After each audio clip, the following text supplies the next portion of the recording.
TBC alert. TBC alert. Slider. You've been enlisted into a top-secret live stream called Pull the Ultra Trigger, a weekly live watch and review featuring ENSHOHMA and KaijuNoir. So strap yourself in to a brightly colored, nitro-filled funny jet. It's time to pull the Ultra Trigger. Trigger. I made that with the bitmap on the Wendy's. I hope they don't hit each other too hard. Slider.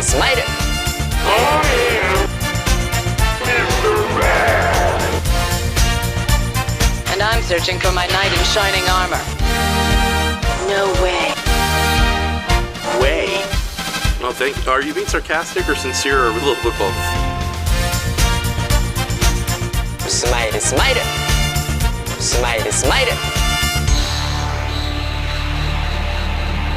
And once again, we begin again tonight on this show. I am ENSHOHMA, host of this dying experiment, only 4 episodes away.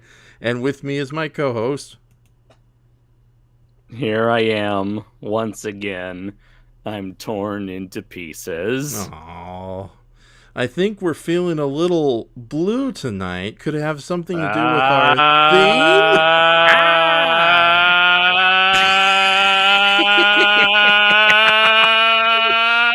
You funny man, you. I know. Thank you so much. Also, it's ironic. I have 3 horns. You have 2 horns. It's like, I think it matches tonight. Okay. Honk. So, do you want me to send you the link to the YouTube, or do you have the YouTube open? You can read the description. Already got it, and I'm on it. 4 more episodes left. 4 more episodes left, and barely any time for returning OG Ultraman Tiga monsters. Ultraman Trigger, including no triumphant return of Sakunaoni. Instead, this show gives us this cheap blue-painted holdover from Ultraman Taiga named Barriguiler. I hate him already. But hey, at least he's not that comical loser Oni-on from Ultraman Leo. Wait a second, do we have to watch that guy's episode 2? What kind of sins 2 lowly kaiju fans could commit in a single lifetime to bring this upon themselves? Also, KaijuNoir visits the Hideaki Anno Exhibition. That's me. And there's no way in hell that ENSHOHMA is posting all those photos he took. Thank God Zilla for screen share. Oh, damn it. It was almost perfect, and then I saw the typo with the capital N in my name. So, oh my God, there is something wrong with me, and I need medical checkup. You're just realizing this now? It happens way too much. Okay, who do we have in the chat? We have 7 people watching, but we have Doomzilla, hey there, Tokupunk, and Goji Shay. We got the Shaster in here. Shaster. So we got Adrian Baker. Hey, we saw you briefly last week, and he says the icons is back. Yes, for the final 5 episodes, our little icon characters will be there. So yeah, there we are, looking all so sexy. And sorry, I got do it like you. Yeah. Rub-a-dub-dub-dub. I got that from you. It's like whenever you do an impression of Dirty McCruption, it's always like a motorboat. So. So it's like he doesn't even speak English. So, goofball.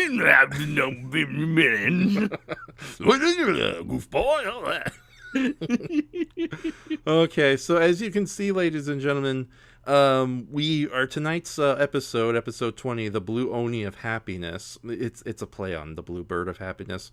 Is that a Sesame Street reference?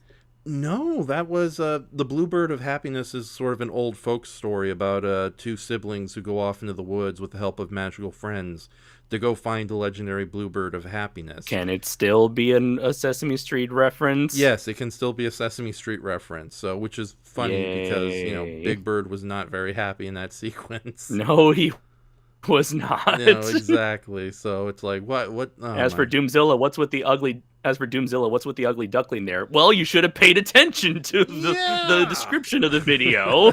You dingus. Okay, no, so I'm just kidding. Yeah, so in this week's episode of Ultraman Trigger, they face off against a space Oni, alien Oni from outer space. From space. Yes, exactly. Named Spice. I will go to the one place where Onis are plentiful. Space. Yes, named Barriguiler. Guler. I know I'm getting that name horribly wrong. And originally I was disappointed because Ultraman Tiga, the original series, had one of my all-time favorite monsters. Imagine they're like, wait, you wanted Tiga? Oh, we thought you said Taiga.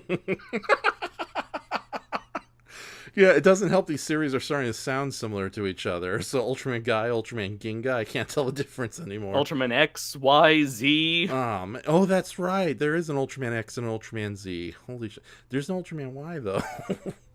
Why is there no Ultraman Y, I ask? Why? Okay, so back when we did the American Jelly Donut Spectacular, we watched 3 episodes of the 4Kids dubbed version of Ultraman Tiga.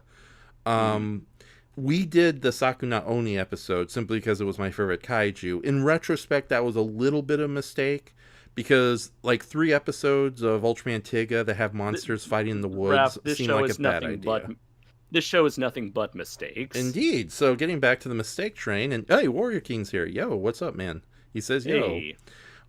So yeah, had we not watched Sakunaoni, we'd have gladly revisited that episode for tonight and have a Oni double feature.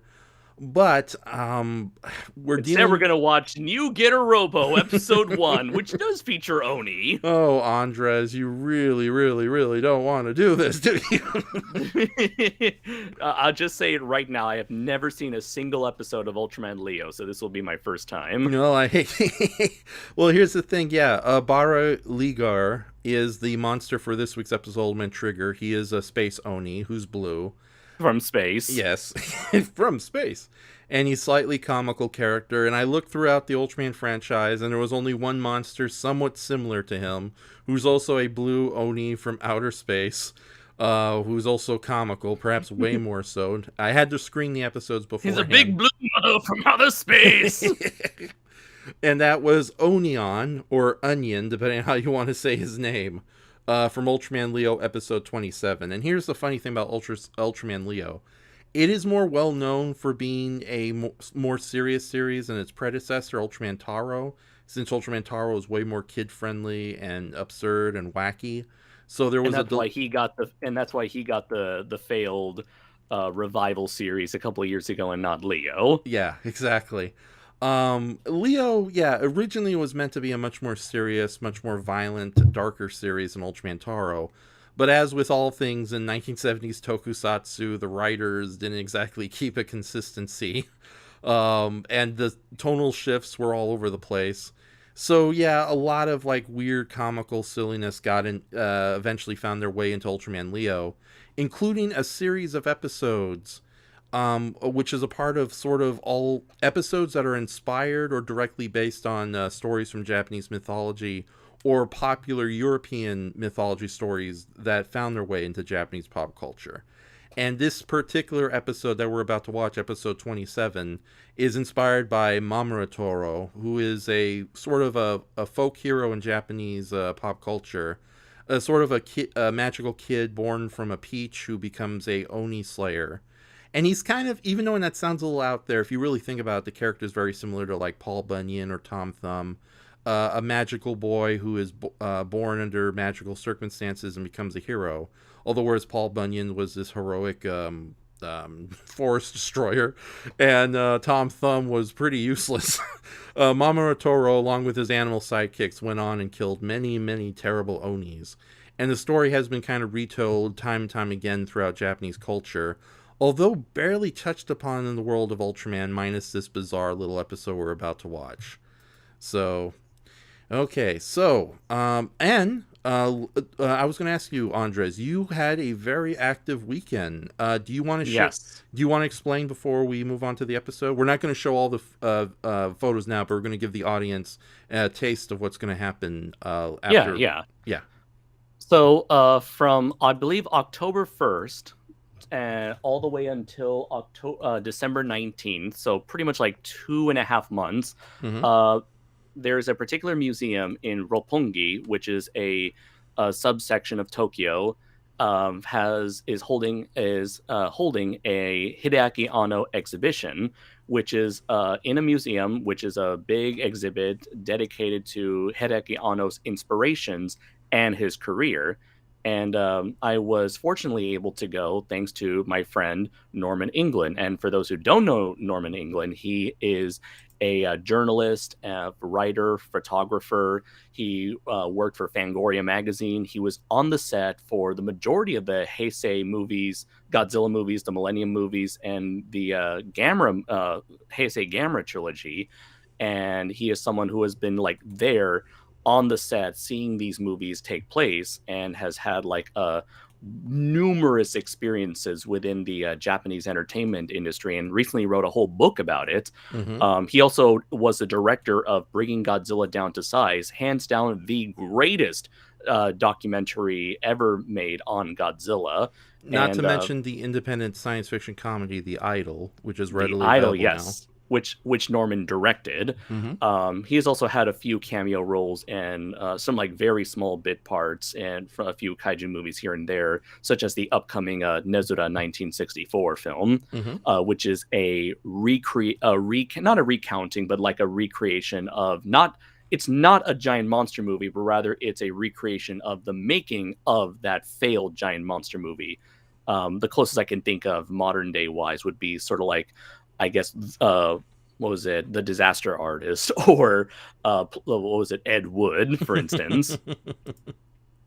So when it comes to, with Norman, he had 2 tickets to the show, and so he invited me. We both went yesterday, and we both had a great time going there. Even though Norman is not an Anno fan, there was so much stuff in that exhibit. Again, this is not just covering his career, from both his like student films, his early Daikon days, to everything that led up to Evangelion, and all the way to the future projects like Shin Ultraman and Shin Kamen Rider. But it also featured a huge room featuring a plethora of things that would inspire Anno. It's kind of crazy to think that for someone to be so popular that they're willing to have a section of your exhibit dedicated to shit you grew up with, not stuff that you made, just stuff that you watched. And of course, Anno being a big name, I'm sure a lot of companies want to get in on the action and be like, yeah, we want to promote Ultraman through Anno. We want to promote Gundam through Anno. We want to promote Godzilla through Anno. The Anno flamethrower. And so there's everything from 70s tokusatsu, 70s anime, 70s sci-fi like Thunderbirds and Star Wars, Star Trek, even a lot of crazy stuff over there. And so that was that was definitely sort of what drew Norman to that. And so I took as many pictures as possible there, with Norman helping me out with several of those pictures as well, when my phone died. So I just posted them an hour or two before we went live, and I'd love to share these photos with you guys. Yes. We're gonna. Do you want to save that for the end of the show after we watch our 2 episodes, or you want to do that in the middle of the show? Let's see. I'd say let's save it for last, for those interested, so we can keep the viewers watching. Yes, and we're going to do a share screen, since you took it's an impressive amount of pictures you took. I tried taking as many photos as possible. Yeah, had I known this ahead of time, I would have definitely set up the stream through a StreamYard to make things so much easier. But we'll do our best through OBS. So sure. And I will say, in terms of merchandising, it was just a lot of stuff, like your usual typical stuff that you'd see at a gift shop, where they just print Hideaki Anno Exhibition, both in English and kanji, just on mugs, folders, pencils, pens, keychains, what have you. For me, I ended up getting they were selling these t-shirts that had the little tag would say Hideaki Anno Exhibition, but on the front of the t-shirt would be just a logo for whatever project he made, like Evangelion, Shin Godzilla, live action Cutie Honey, Shin Kamen Rider. And so I just got a shirt that said Gunbuster, because when the hell am I ever going to find an official Gunbuster t-shirt? Oh, definitely. So So even though it's just the logo itself, it's just, in Japanese and English, Topo Narai, and then Gunbuster underneath. It's like, it may just be a logo. It is kind of a lazy design to slap a logo on the shirt and call it a day. But it's like, again, I fucking love Gunbuster, and it's like my favorite of all of Anno's work. So it's like, of course I'm going to get that shirt. And I ended up getting like a clear folder that had Anno's name on the Anno Exhibition logo on it. And I ended up getting this little like plastic, very thin 3D display of Anno in his like it's like a 3D still photo frame from Anno's Return of Ultraman fan film. So, nice. So now is that the Return of Ultraman, or is that the one he did in college? Both. Okay, awesome. Well, I know the one in college is called The Return of Ultraman. Oh, with that was the more elaborate one done with Daikon Films. Yes. Okay then. Yeah, because I know he also did like a really short one where it's just him pantomiming as Ultraman, nothing more, nothing less. Okay. But anyways, yeah, we'll save that as the big show. And you're our man in Japan. That will be our big show and tell later. But right now, ladies and gentlemen, if you will look in the description... Oh, wait, let's go over some nice little comments. Tokupunk says his first Ultraman series was Ultraman Leo. Warrior King says his was Tiga, but it was... Doomzilla says his first Ultraman series was Ultraman Tiga, but it was mostly because of 4 kids. You poor man. Hey. Right. Sorry about that. Goji Shea says mine was the original 66 show, and I really need to get to finishing Ultra 7 sometime soon. If so, Goji Shea, would like to hear your thoughts on it. Okay. And hold on. Warrior King says... okay. I thought Warrior King mentioned his favorite, his first exposure to Ultraman. Of course, we all know that yours exposure to Ultraman was through Ultraman Tiga in 4Kids dubbed version. And of course, I being a child of the obscure 90s, my first Ultraman experience was with Ultraman Towards the Future on my local Channel 13 every Sunday morning. So, Was that Fox? No, it wasn't Fox. It was actually Channel 13 would eventually become UPN before UPN folded. So it's okay. Yeah, I could have sworn that Ultraman Towards the Future was on Fox at some point. Apparently, it was on Fox Kids before a very brief time, and in particular territories. So it may have been a syndication package where you were and many other people were. They were able to see it. Unfortunately, where I'm at in California, it was like a very obscure... It was a miracle we even caught the commercial for it. It was like before school, early morning cartoons. And it's like, we saw this Jet Jaguar looking guy beating the crap out of like a really ugly Tasmanian devil looking monster. And it's like, oh my God. And we got it just like 3 days before it aired on Sunday morning. But yeah, it used to air Sunday morning at 11 o'clock. On Channel 13, which would eventually become UPN, but this was still years away. In fact, Channel 13 is pretty much a local station now, which is almost really under the radar. In fact, I think they just play like sitcoms and maybe an occasional news program now, and it's all syndicated. So, but there was a time when Channel 13 was a really great network just to tune in and watch movies and weird shows that no one else was showing.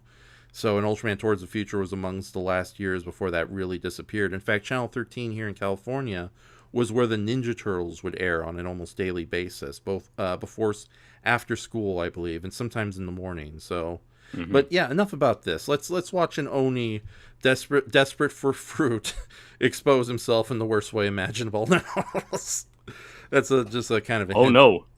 What you just said? Oh yeah, okay.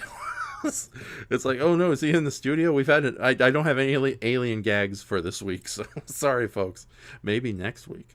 All right, so you have 3 choices to watch this episode, because the one that's readily available on YouTube, it's not in the best quality.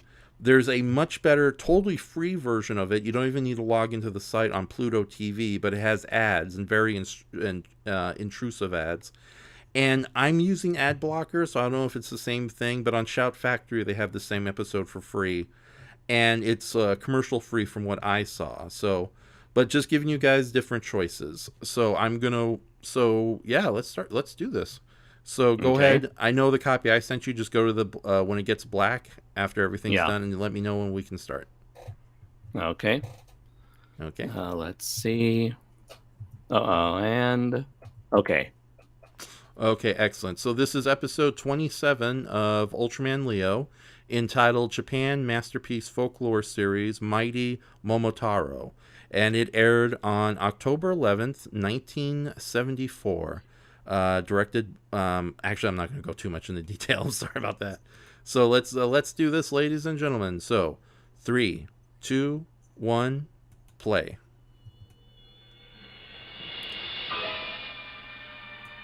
I had to, like, originally I was going to go in this episode cold, but I had to, based on my own experiences, it's always good to screen every episode. But with that says, I'm sorry, Andres, this is going to be your first experience with Ultraman Leo. It's an odd one. It's a weirdie. It's a weirdie.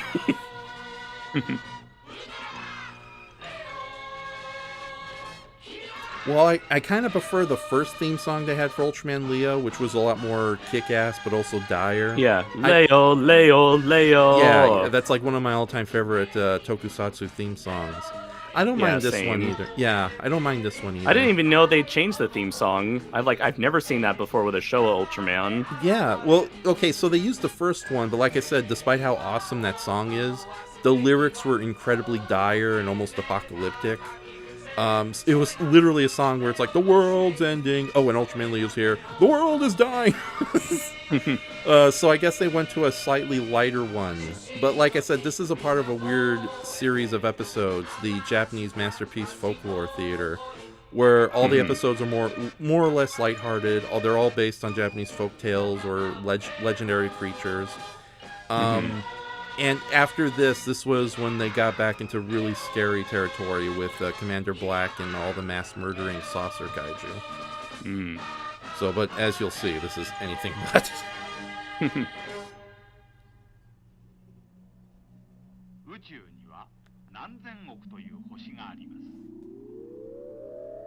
Billions and billions of worlds in the universe. This is Ultra Sagan's The Cosmos. I knew you were an alien, you weirdo. Our story begins on this world which is full of fruit. How you doing? I'm today's monster.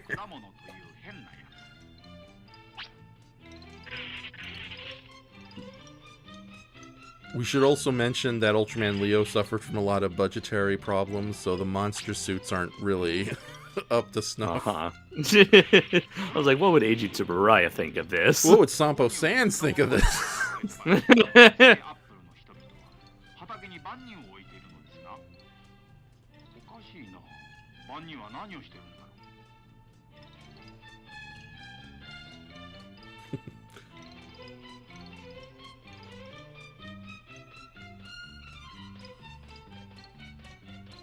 Okay.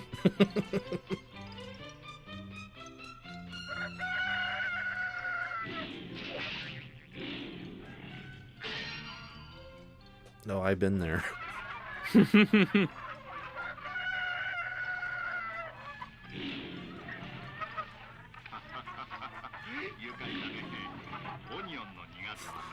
You say so, but...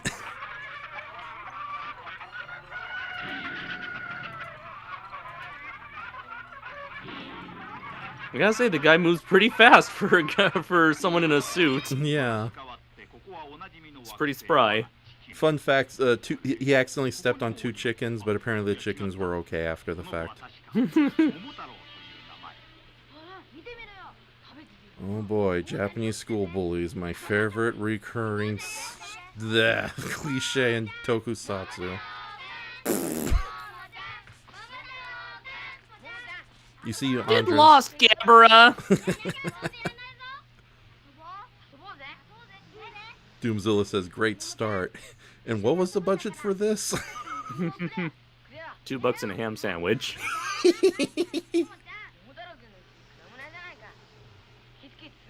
Tokupunk says, worst part of Leo, they changed the Dame OP that fit the show so well, and after 16 episodes, they changed it to this for the rest of the series.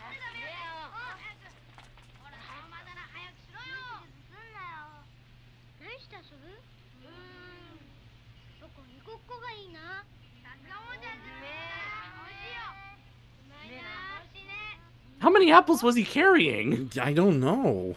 Where was he carrying them?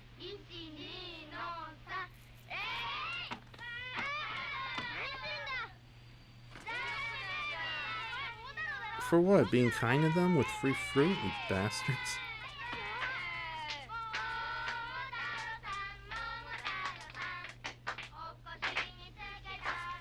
Ladies and gentlemen, I'm just letting you know, never name your kid after any famous character whatsoever. Especially a turtle and a half shell.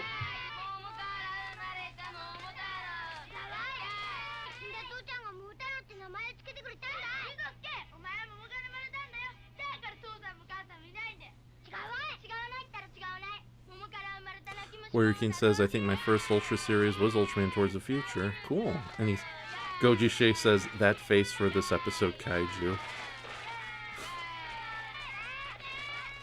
So they wanted to make a lighthearted series, and they decided to open this episode with a kid being traumatized and abused.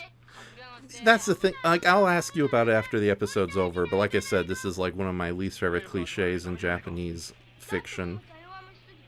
No, it happened. It's real life, in case you were wondering. Okay, I'll ask you about that when it's over. There's some disturbing connotations I need to bring up. That's right. You say it. Shoot them all!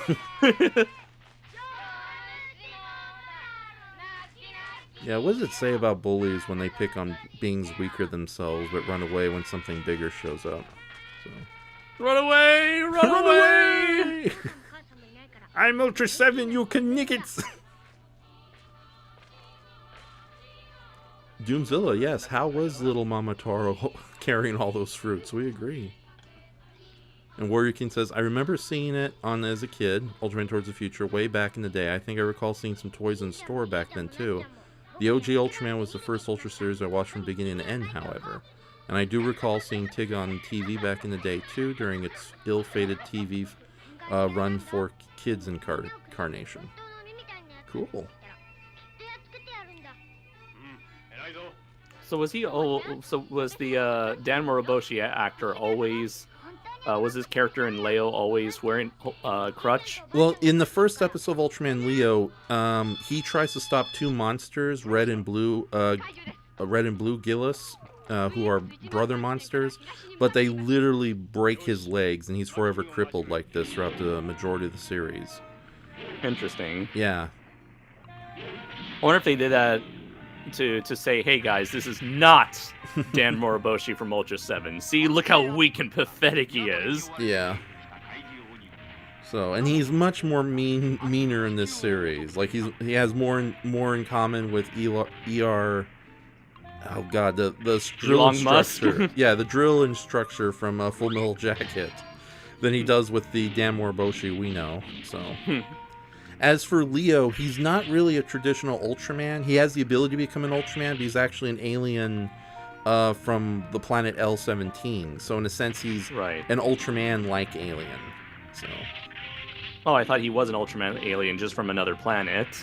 Yeah, I guess it's another weird situation like the Absolutians. They look like an Ultraman, but they're not exactly Ultraman. Although with Leo and his brother Astra, they're definitely more closer to the M78 Ultraman than. And weren't they adopted by Ultra King? I think they were. So, but like I said, this is practically the third episode of Ultraman Leo I've seen. So, because I've only seen the first episode and the episode with my man Nova in it. So, oh god.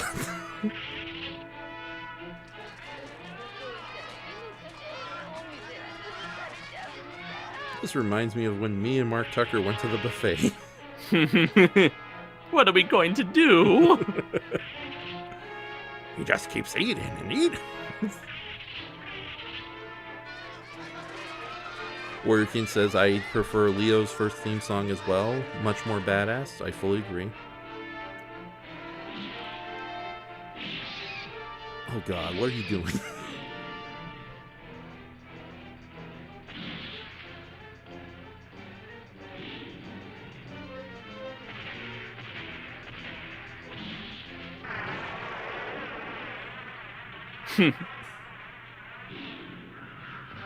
Believe it or not, that's one of my greatest fears if I ever became a kaiju. Trying to find a place to sit.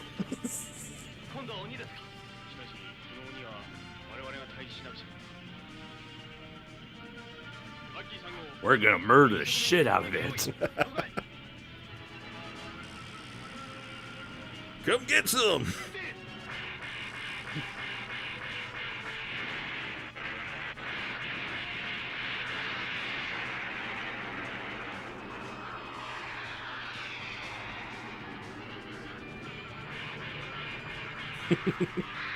Doomzilla's like, okay. And Warrior King is Planet Apple. Now you know what we're in for. They never were all that imaginative when it came to using English names. Yeah. Remember Planet Spider? Oh god. Yeah, I hate to say, every time I visit the Ultraman Wikipedia and I see them make a page for every planet that's shown in the series, my heart falls a bit. Because some of the names are ridiculous, like Planet Plant and Planet Planet and Planet A. Oh yeah, I think Planet Plant is from Dragon Ball. Holy! I think that might be what the planet the Saiyans live on used to be called before they renamed it Planet Vegeta. Okay, that sounds like a Toriyama joke right there. Yeah, plants, vegetables. Yeah, he is a very spry destroyer, isn't he?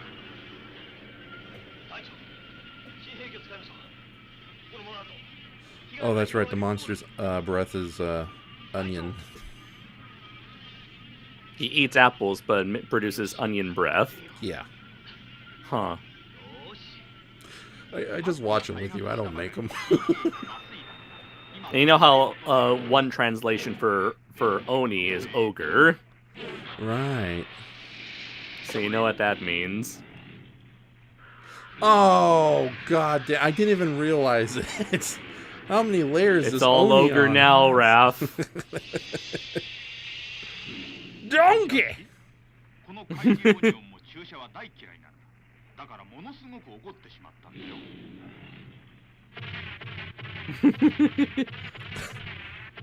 This is my swamp!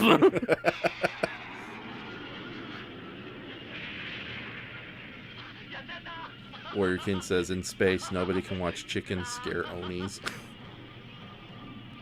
And Doomzilla says, batter up. In space, nobody can smash mouths. Somebody tried to shoot me in the belly button with a magic missile shot thing. Oh my god, they're all dead. Ultraman Leo will not continue after these messages. So enjoy the Onion Show.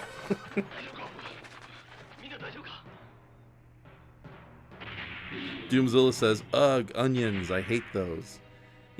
Yeah, I love purple onions, but yeah, it's an acquired taste.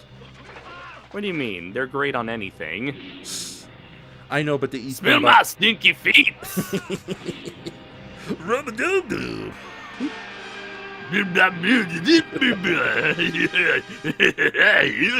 Oh, thank God, thank God Brayton's not here. We're done, knots.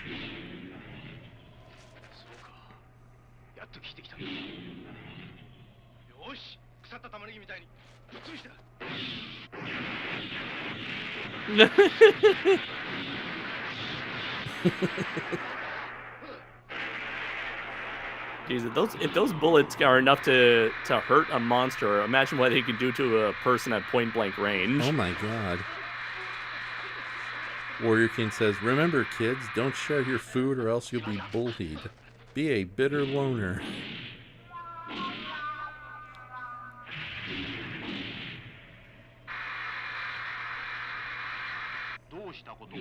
I'm just going to read off the seconds for everybody. 1407, 1408, 1409, 1410, 1411, 1412. Okay.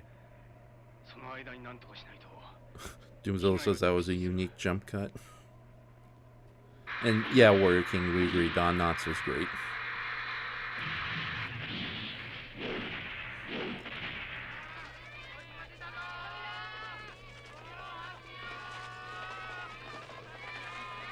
I like how like the giant club he has is like very bendy. Mm-hmm.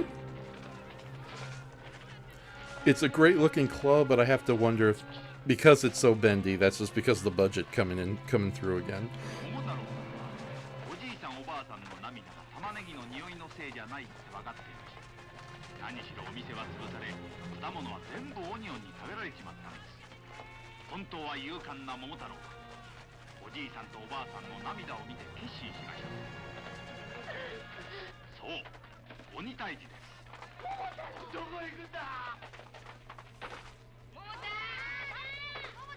Now's not the time for bullying.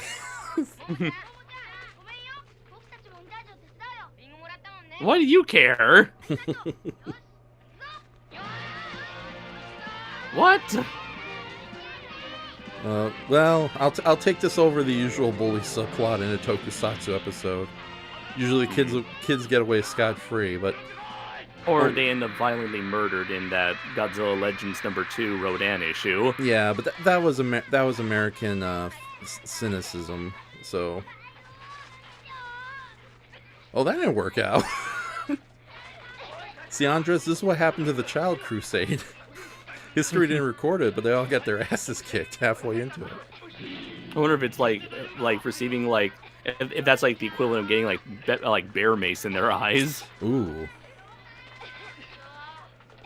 that'd be an interesting experience. Get a blender, make some onion juice, and throw in your face and see how bad it hurts. No. Okay. No, I was gonna do it myself. You're cool. No. Okay. Raph, I like you too much. Don't do it. You're supposed to throw it on other people, Raph. Oh, my enemies. Specifically people you don't like. Oh my god. It's a shame Brayton will never come to California.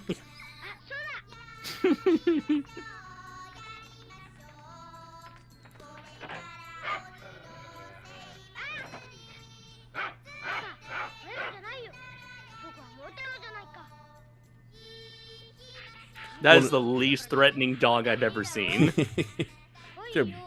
It's as cute as whatever Laura and Nick has. A French bulldog. Mm. Among Momotaro's original animal sidekicks was a dog, so I guess this is what this is referencing.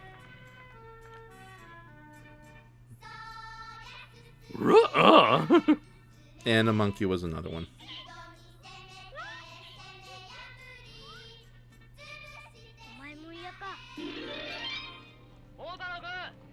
I don't know about the chicken. Doomzilla says, give this onion fool a buttload of breath mints. Warrior King says, oh yes, that was brutal. The Gilas brothers are probably the best monsters of Leo. Doomzilla says, well, that was a sudden heel turn. So much for the Goonikins. Alright, Toku says, ah yes, I forgot how crazy this show turns from silly to gory. And Warrior King says, I think Leo is an Ultraman. He just comes from a space oh, okay, yeah.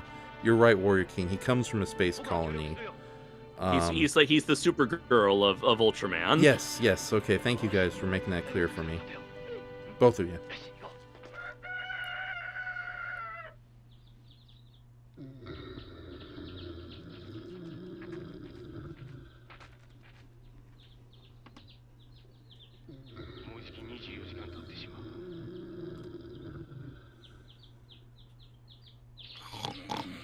Donkey. My swamp. Fiona. Memes. Dank memes. Smash Mouth.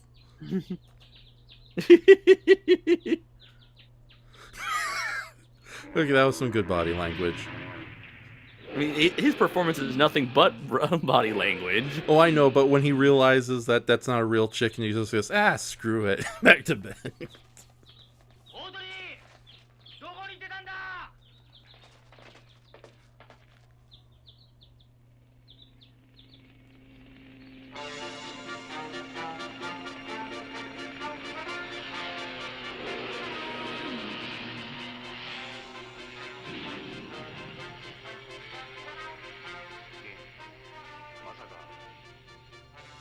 Warrior King says, while Dan Moriboshi can be harsh in this series, I do like how he serves as a mentor figure for Leo throughout the series, and how he and Leo are both Ultras who assume human form. And then Doomzilla laughs. He says, okay, that was funny.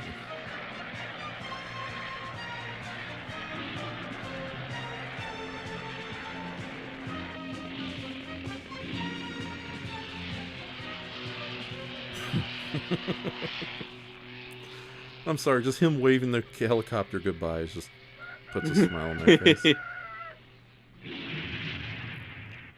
that a giant peach?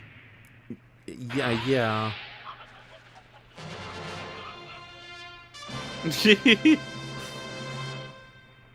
Damn it.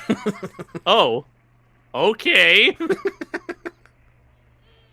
I know this is the reference. Even David like shaved. Either it's got to be a wig, but it's like the shaved head appearance. Yeah.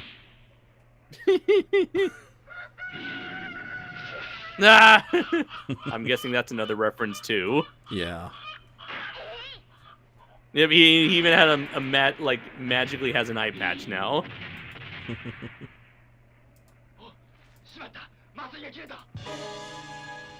Oh, this ain't gonna work. We just endangered a child.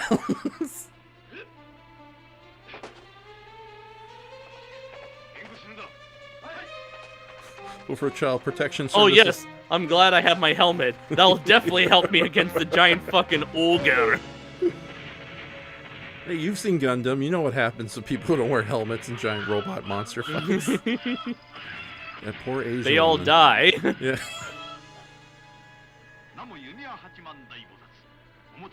Get on team now, no, been something a long time ago. Where'd it come from? Where'd it go? Where'd it come from, Momotaro? Oh, this part. You're not gonna like this. Oh no! It is Oh a, no! It is a Sampo Sands movie. And the positioning of that little tranquilizer rocket does not make it look any better. Oh my god. Oh god, you're right. Yeah, shoot him in the ass. Nip it in the It's like Zelda. You hit the glowing red spot. Oh my god. Ladies and gentlemen, you're welcome. Oni butt for quite a- everybody. There's quite a lot of on the ground shooting here. Yeah.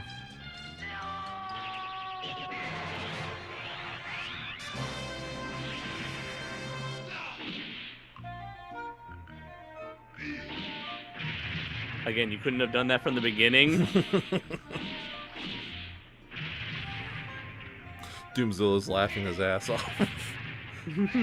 Ironic, isn't it, Doomzilla?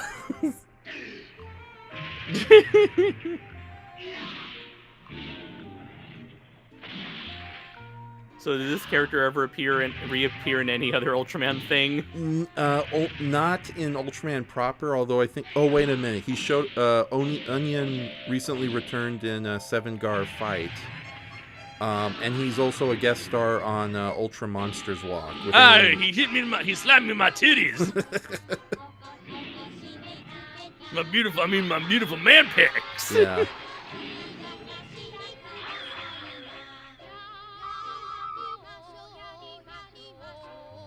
Oh no, he's emasculated him.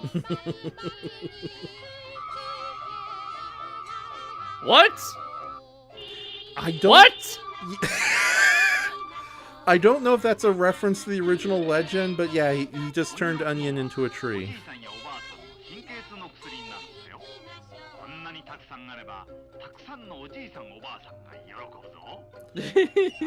Warrior King says, yes, children, you shall succeed with heavily armed anti-kaiju forces failed. Well done.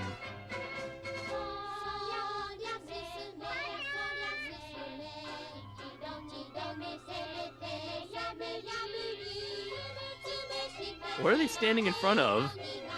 Green screen?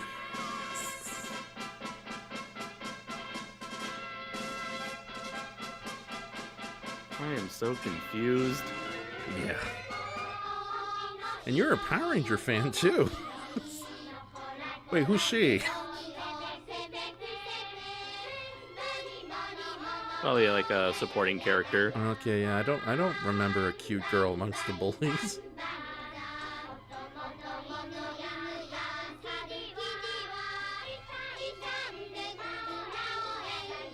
It's just like row, row, row your boat, where you just had different people playing it, singing at different times. Yeah, and it's related to the Mama Toro legend.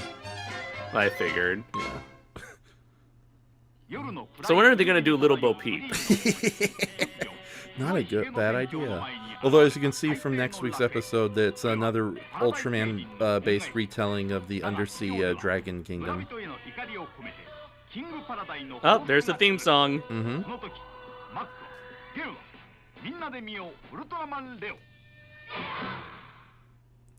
So there you go. Why couldn't we watch that episode? Because there wasn't an Oni in it. We could have watched Get a Robo, Raph.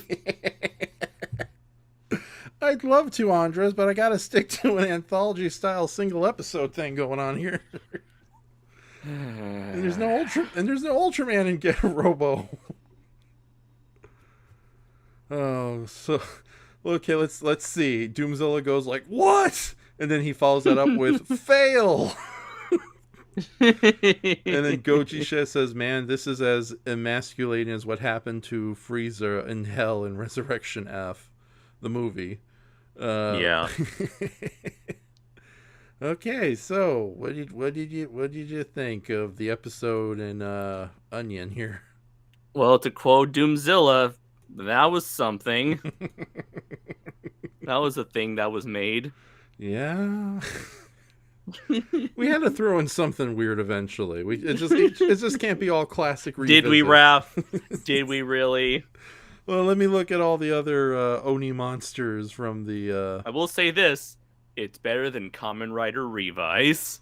Oh, well, there you go. It was funny. Davis, Goji Titan was having his 9-hour... Titan Goji. Titan Goji, fool. yes. Sorry. Titan Goji was having his 9-hour Godzilla marathon for charity. Yeah. And I decided to watch the majority of their Godzilla vs. Hedorah thing, and two of his friends, including the otherwise cool Jay from oh damn it, what's his new channel? Nerd Cage Live. Nerd Cage Live. Thank you so much. Almost blanked Okay. there. Yeah, him and another guy named Cole. They really don't like Godzilla vs. Hedorah.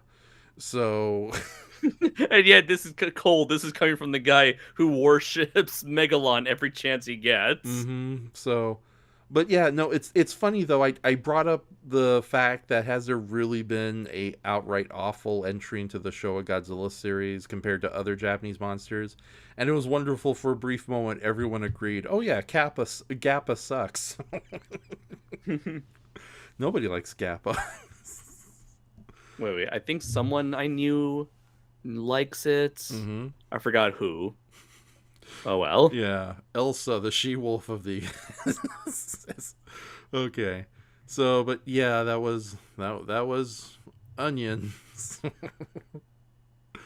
Sure smelled like it, didn't it? Okay. By the way, I just got to get it out there. Somebody once told. Okay, there we go. Obligatory reference. Oh lordy. So. Okay, so yeah, this was. I don't regret this episode, but at the same time, I'm glad you don't. You know, I'm looking at the list of Oni-based kaiju and Ultraman. There's a lot we could have chosen, but meh. I'm good. So, all right. So You want to try to clean the taste of onion out of our mouth with our next offender? Yes. Okay. So yeah, let me hold on. Let me bring up the some related pages. Let's go over our comments. Jay's rant was pure gold, Doomzilla says. And then Warriorkin says, dude, even the ogre named Onion can't believe what he's seen. So, and then Goji Shit says, I know who's talking about. I'm sure Andres laughs out loud. So, okay. All right. So, hold on. I just got to bring up some information here. And you choose this, says Doomzilla? Yes, I did. For superficial reasons. Again, we could have watched Get a Robo. Okay. What? Now, what is with the reference to the Oni people? Is that the future empire? No. The Onis are originally they were the villains of Getarobo G, but in the 13 episode OVA series New Getarobo, they were made as they replaced the Dinosaur Empire as the main enemies in that New Getarobo OVA series, and they were depicted more as classical Onis from Japanese mythology, and a lot of them are more monstrous and kaiju sized, as opposed to being more cyborgs and intelligent aliens, alien invasion force. Okay, so honest to goodness kaiju Onis, like more fearsome versions of what we got in this episode. Right, and it's pretty much a reference to Ken Ishikawa's more fantasy focused manga series, as New Getarobo was more of like a hybrid of all of Ken Ishikawa's work, from Getarobo to his including Getarobo and his non-Getarobo material. Okay, forgive my ignorance, but New Getarobo, that's not the same as oh wait, no, it is a separate series from Getarobo Arc. When was New Getarobo made? 2004. Okay, then. And it was the last official Getarobo animation before Getarobo Arc this year. Okay, where would it be would it be available here in America by any methods? Yes, it's available for free on Retro Crush, and it's available on Blu-ray. Okay, maybe I will check it out. I would be interested. I'm happy to know these versions of the giant Oni monsters are unique to the anime version. It makes them labeling them for my kaiju list way easier. Because especially when, like, if you go on like the Getarobo wiki, most fans refer to the Getarobo G Oni as, I believe, like the Hideaki, like the 100 Demon Army, or the Hideaki Empire or something. Okay, I do have to ask though, being a Getarobo anime, I bet there's a lot of sequences of these Oni monsters grabbing and killing people in their bare hands or eating them. It's more like zombies, kind of, where like they do murder the hell out of people, but they also infect them and turn them into Oni themselves. Jesus, nobody has it safe in the Getarobo universe. Dude, this is Ken Ishikawa, someone who was taught and was best friends with the one and only Gona guy. Right. No one is safe, especially if you're a woman. Oh no. Is that why nobody likes the Hideaki Anno's live-action Cutie Honey movie? Because it's too lighthearted and happy? Bad happens to her? Yeah. Every time I mention it, people are like, oh, fuck that movie. I don't know. I've yet to watch it. I've yet to see anything related to Cutie Honey, although I want to because I'm a Gona Guy fan. And what was the one? Oh, yeah, I will say something interesting about New Getarobo is that the sole token female character that's often ignored for most of the majority of the franchise is actually given like the more importance here, and is actually like the best version, I think, than any other version, including the original manga, where she was just there to be the girl of the story. Okay, we got Hayato, the smart one. We got Musashi, the bumbling but kind-hearted one. We got Ryoma, the hot-blooded, angsty one. We got Michiru, the woman. The girl. The girl. Okay, let's okay, so after Doomzilla says, and you choose this, Warrior King says, I've officially seen everything, and I wish I hadn't. When hold on, and then Warrior King follows that up, says, dude, anyone else feels like they're on drugs after watching that? So, and Tokupunk says, you don't even know how crazy Leo can be, and this wasn't even its craziest episode. But enough about Ultraman Leo and onion talk. We're going to move on to our next episode featuring Barriguiler, who's... Okay, so the thing about this monster is he's not... Even knowing this particular character is new, it's another case where they took a monster from the unfortunately unavailable here in America series Ultraman Taiga from a few years ago, and just repainted the monster and gave it a brand new character, so to speak. Because originally in Ultraman Taiga, there was a Space Oni villain named Goro Thunder, who was more antagonistic than what we're going to be seeing in tonight's episode. Goro Thunder was a red-colored Space Oni. I don't know why he has a Thundercat style duckbill. I just guess that's a design choice. Thundercats. Oh god! Oh dude, there was a there was a recurring gag with the designers of Thundercats. Every time a monster showed up, give it a duckbill, and there is quite a bit of monsters with duckbills on them. So, so that's sort of the reference with the I was making there. So, but yeah, it's like everything on Third Earth had some sort of duckbill on it. Okay, so yeah, they repainted it, made it a brand new character named Barriguiler. So I wonder if this is an homage to stuff like wasn't it like stuff like Naranga or who was the other one? Gabora, or if this is like a legit cost-cutting measure. I think it's a legit cost-cutting measure. Because they've never done this at all throughout this entire show. No. We've had Oh no, you're right. You had the big head one. Yeah, the big head one. We also had that weird slug robot that was repainted. So there's been a couple of Ultraman Taiga monsters that got reincorporated. So, and that really boring monster with the electric antlers, that was another recycled Taiga monster. So, but like recycle as in renamed, like they refurbished the suit and repainted it and added some extra details. Yeah, that character.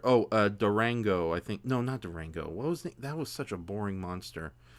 Death Drago. Okay. Yeah, that monster. That was the first monster who attacks in the Ultraman Trigger universe. That was very much like Narango, where they took a pre-existing suit and heavily modified it. But I have to admit, it was a pretty boring modification. So, and of course, we had the slug robot, whose name escapes me. And then, yeah, the big old silver monster, that was another recycled Taiga monster. So yeah, but this is one where they pretty much left the suit, pretty much intact, minus the blue skin change. And it's a different member of the same species, so... Okay, but yeah, this episode will be much better, I hope. But then again, I have a high tolerance for silliness. Who am I to trust? So, okay, I'm gonna open the YouTube in a little bit.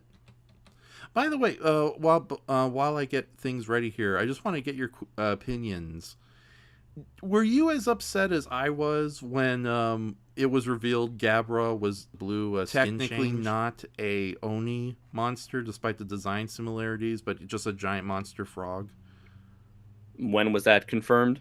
Steve Rifle and his friend Ed Godziszewski. Yeah, when they did that G-Fest panel. Good old Eddie G. Eddie G. Yeah, when they did that G-Fest panel. In 2019, they uncovered a lot of facts about all monsters attack, and one of them was Gabra is basically a giant toad. And here I was thinking he was just an imaginative take on the Japanese Oni this whole time.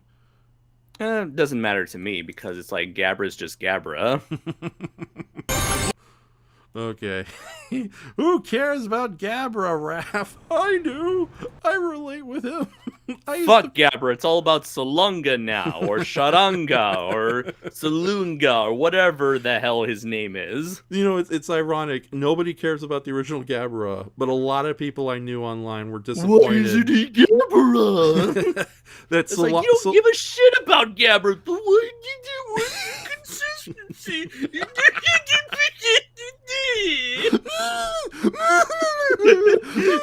like Jabby the Hong.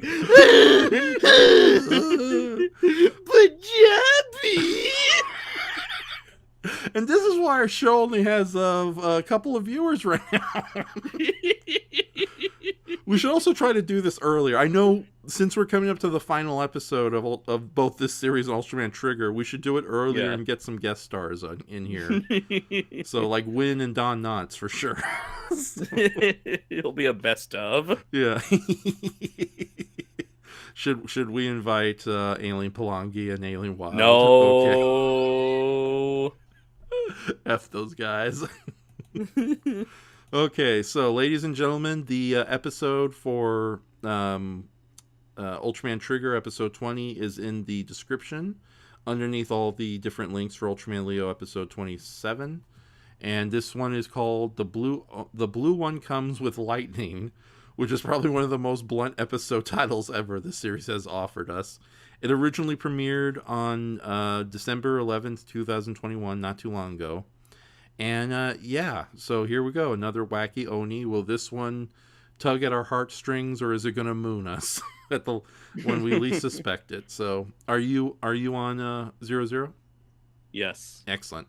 Okay, so ladies and gentlemen, 3, 2, 1, play.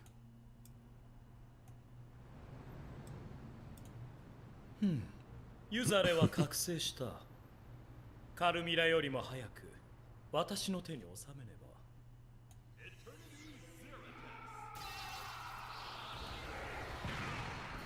ザレが覚醒した。エクセレント。しかし、彼女の持つパワーは計り知れない。無事エタニティコアへ近づくためには。奴の助けを借りるのも致し方ないでしょう。 Turns out it's Onion again. Oh my god, no!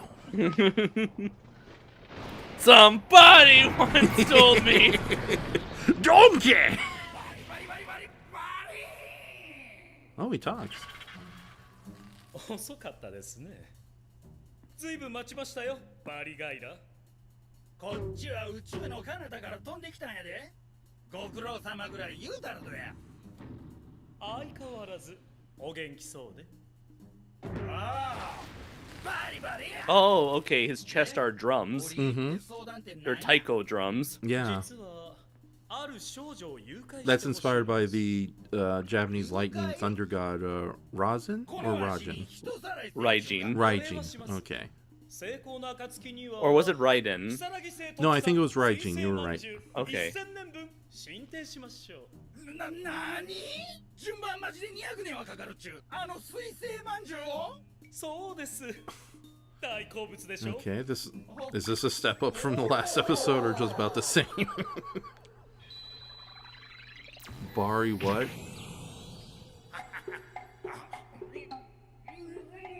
Wait a minute. Oh no. Deja vu.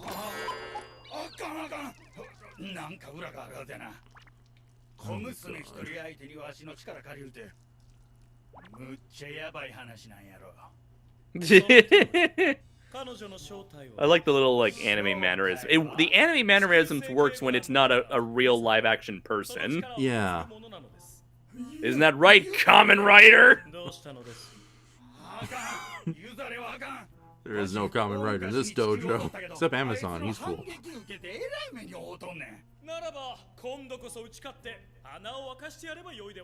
Oh, apparently he's also an enemy as Yazuri.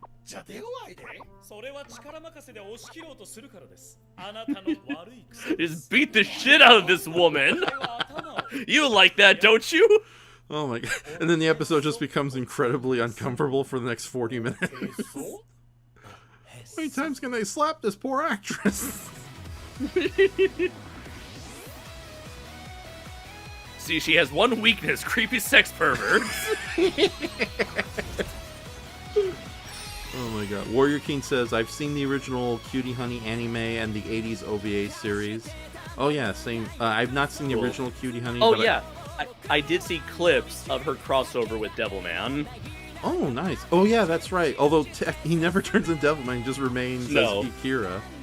I wonder if that's... I don't know. Maybe he didn't transform because that would take attention away from Cutie Honey, maybe? Well, no, I think... That she also disguised herself as a female Koji Kabuto from Mazinger Z in that episode. Yeah, no, so I think... Like, go on. Yeah. And I was like, I did not need to see that, but okay, then. No, I think with the 80s Cutie Honey, that was just an excuse to get a bunch of various Go Nagai characters to make unofficial guest appearances. Which happens a lot in Go Nagai stuff, even within the mangas. Oh yeah, it's kind of a shame to know that Cutie Honey makes a cameo in Cyborg 009 versus Devilman, but she's like the human being who gets possessed by Lilith, one of the demon monsters. And it's like, oh, you don't do that to poor Cutie Honey. Death Drago, yes, Warrior King. That really boring monster was just a heavily redone suit of a much better monster, Hellbeerus. So, from Ultraman Taiga. Barriguiler. Barriguiler. Barriguiler. Okay. Gyla. Okay. You know, so, Or I guess Barriguiler. Mm-hmm. We'll just call him Mr. Barry for now. Oh, Barry. Oh, Barry. Okay, fine. Oh, yeah, like the guy who designs your favorite mechas and who designs my favorite base. Don't ever watch what I watch. I'm just imagining, like, taking Norman to one of those. He's not an Ultraman guy. You're like in an Ultraman onesie, go like clapping your hand, like yeah. And Norman, he's like, and Norman England's like, I wish Saito was alive. Oh, that was dark. I apologize, everyone. Sorry, Doomzilla, about the Google ads.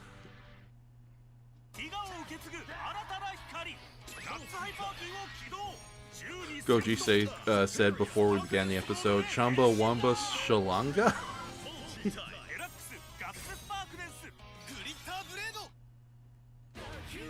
buy our toys! Buy our toys! Buy our toys!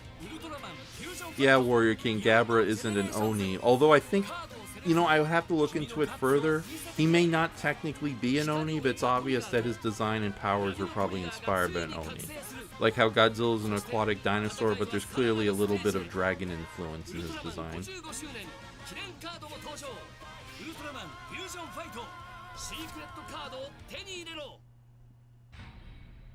The blue one comes with lightning.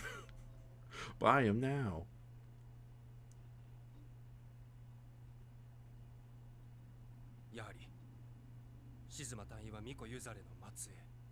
Yes, we've established that like 20,000 times. Oh, I think this is his first time the rest of the crew know. Oh, okay. Yeah. Oh, that's right. We had the Kiroloid encounter last week. We watched all 3 episodes. I think I like Kiroloid now. Good. Still lame, though. I'm just kidding.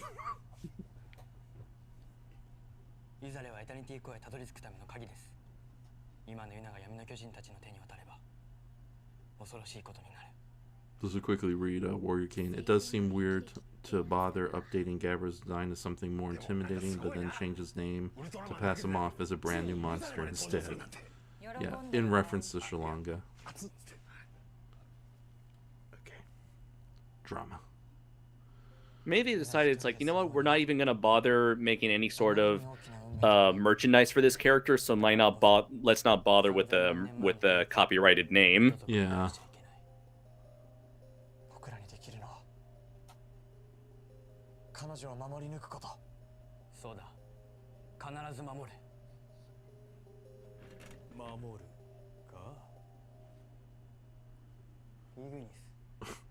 Oh yeah, the other creepy sex pervert. There's 4 of them now.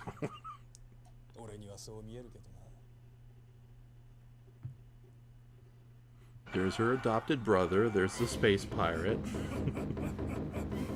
There's the 2 dark giants, and then there's this guy. Hi. So did he? I'm guessing he didn't talk in Taiga. You know, that's the thing about Ultraman Taiga. It's not. I cannot find it in America under any official channels, so I have no idea what Goro Thunder was like.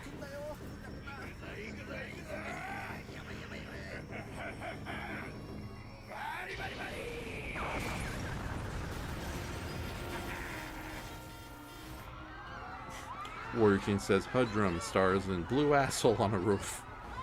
I do notice that like they rarely have like one-off actors in this show, and I'm wondering if that's like a COVID restriction deal where it's like, let's just not introduce a whole lot of new characters and just have these core characters whose actors are always going to be together. I think you're absolutely right, because I was going to mention that ever since COVID affected the Ultraman franchise, we've been getting episodes that have been focused more on giant fight scenes than ever before.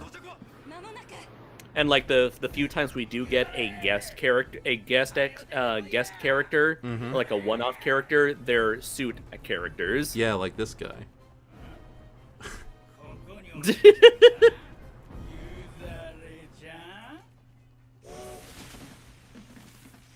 I like that shot.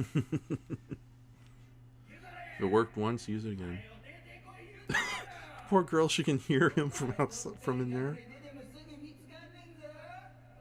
This is that scene from GMK. Oh.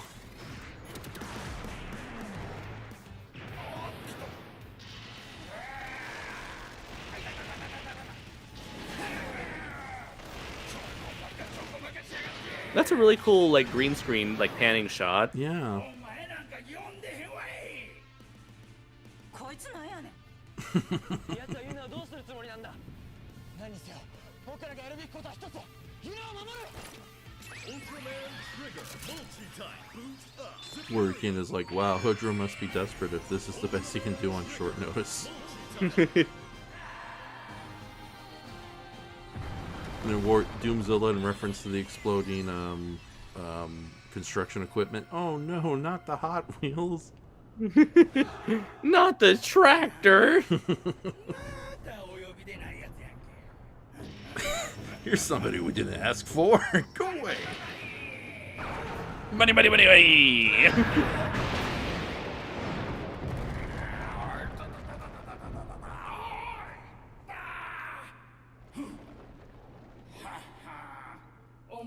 Working agrees with you. I agree in regards to the anime mannerisms working better with non-human characters.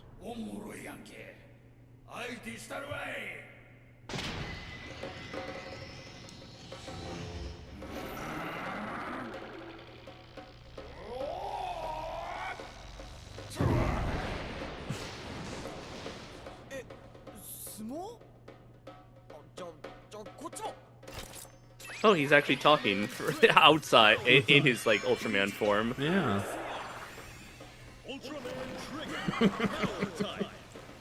It can't be a sumo match without some salt. Or sand.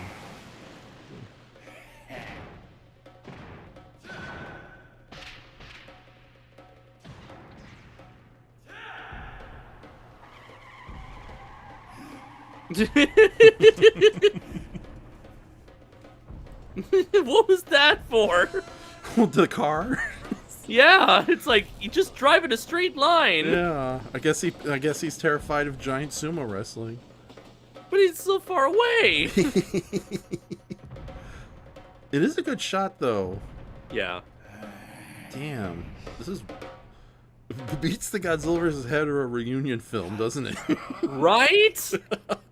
Just look how well this looks compared to that short. Again, it's like on its own, I guess it's not a bad short, but it's just like look at what they're doing on a low budget, on a lower budget. Oh, that's cute. Oh, that is a really nice shot there. Yeah.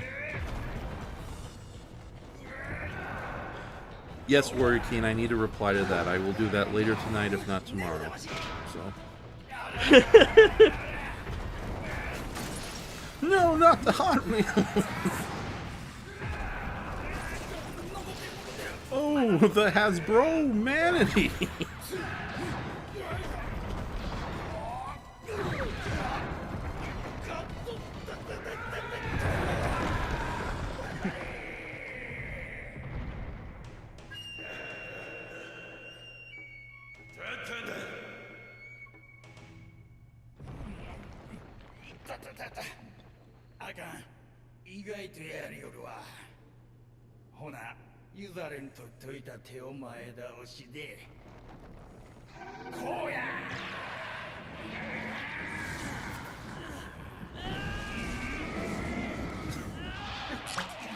What?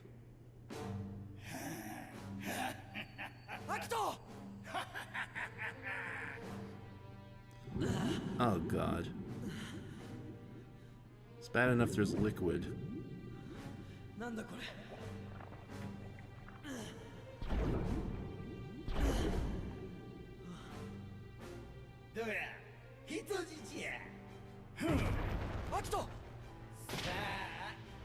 仲間のピンチやで。はよ出てこんかい、言うだれ。中からは決して壊せぬバリガイラーのお手数。 Yes, Doomzilla. Somebody's being held hostage in this Oni's belly button.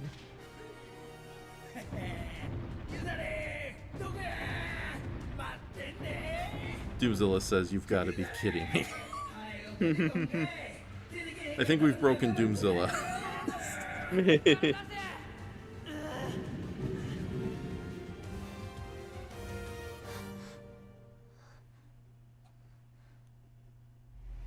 Warrior King says, "We shall decide the fate of the world with a children's card game."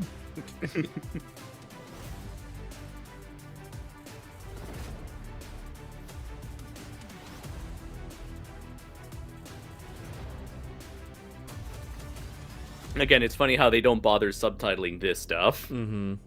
What is the Tuberire convention? Is that just another live show? I wish I knew. Yeah. It's an old Tuberire imagination, aka the DC. We just saw this commercial. Aww. What point are we at now? I think I'm a little behind, said Warrior King. Let me... there's a commercial going on. We're at 15, 50, 51, 52, 53, 54, 55, 56, 57, 58, 59, 16, 16, 1, 16, 2. Okay. Doomzo says, on motorcycles in reference to the children's card game. Smile, damn it! We're all gonna have fun, damn it! We're gonna have fun! I love how you can, like, I love revisiting last year's Christmas live watch we did on your channel. But I just love how you say that line. It's like, we're gonna have fun, damn it! from the wizard. Oh yeah.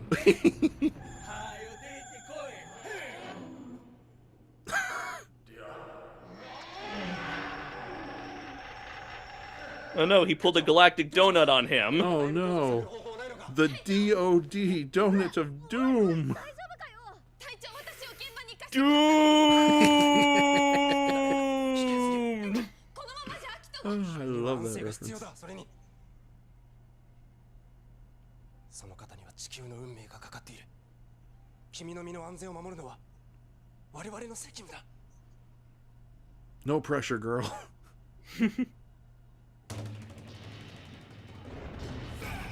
Hey! No, that's not as He's impressive. got one of those. Yeah, but it's not as impressive as the Oni-ons. Hey, it's not the length that matters, Raph. It's how you use it. You use it. And plus, it has a very big ball. Sorry. And Doomzilla joined you. Doom!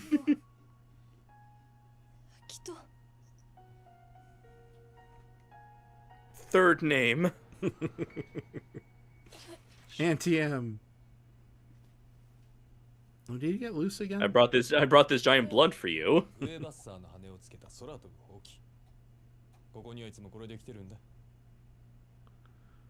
Warkin says, I love the interior shots of these buildings. Agreed. The model buildings or like the base? Yeah, Warkin, the model, I think, because the Gut Select base is like the only real location in this show where we get proper interiors.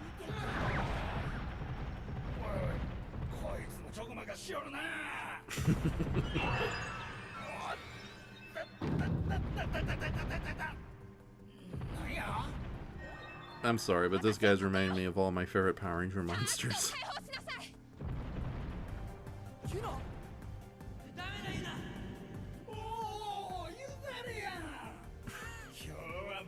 Remember me? I tried to kill you a million years ago.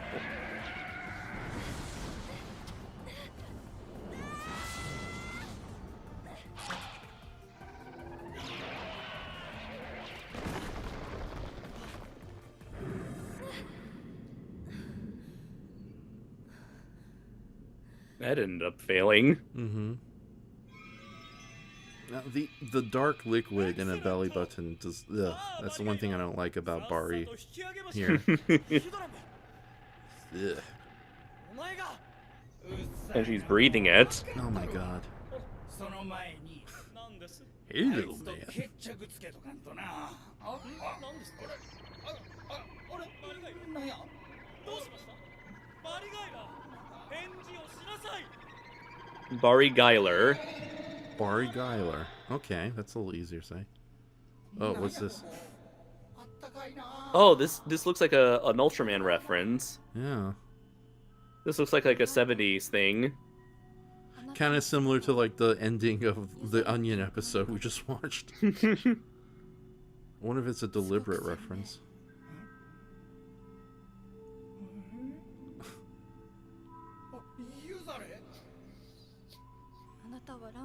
To quote my mom when watching anime, "Oh great, is this thing gonna fall in love with the bitch now?"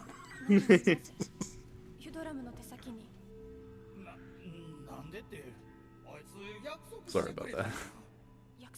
Her words, not mine. Yeah. They're delicious. You can never understand food, you skinny bitch.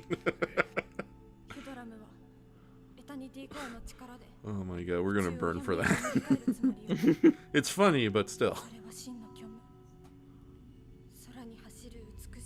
Warrior says the miniature effects on the show are great, and he's enjoying this sequence, further adding beautiful effects. Get this fuck with me!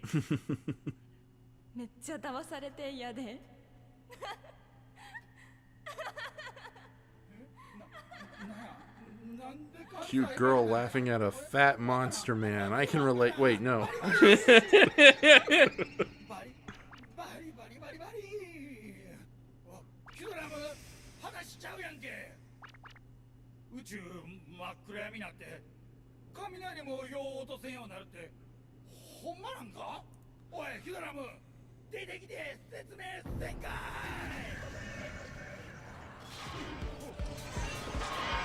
I was ducking down this whole time.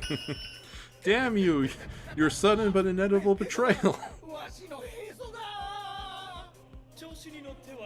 We're like, I didn't know this thing could come off. It doesn't! Just blood spray everywhere. Where the fuck does that thing come from? I'd say, but I won't. You're welcome, Warrior King.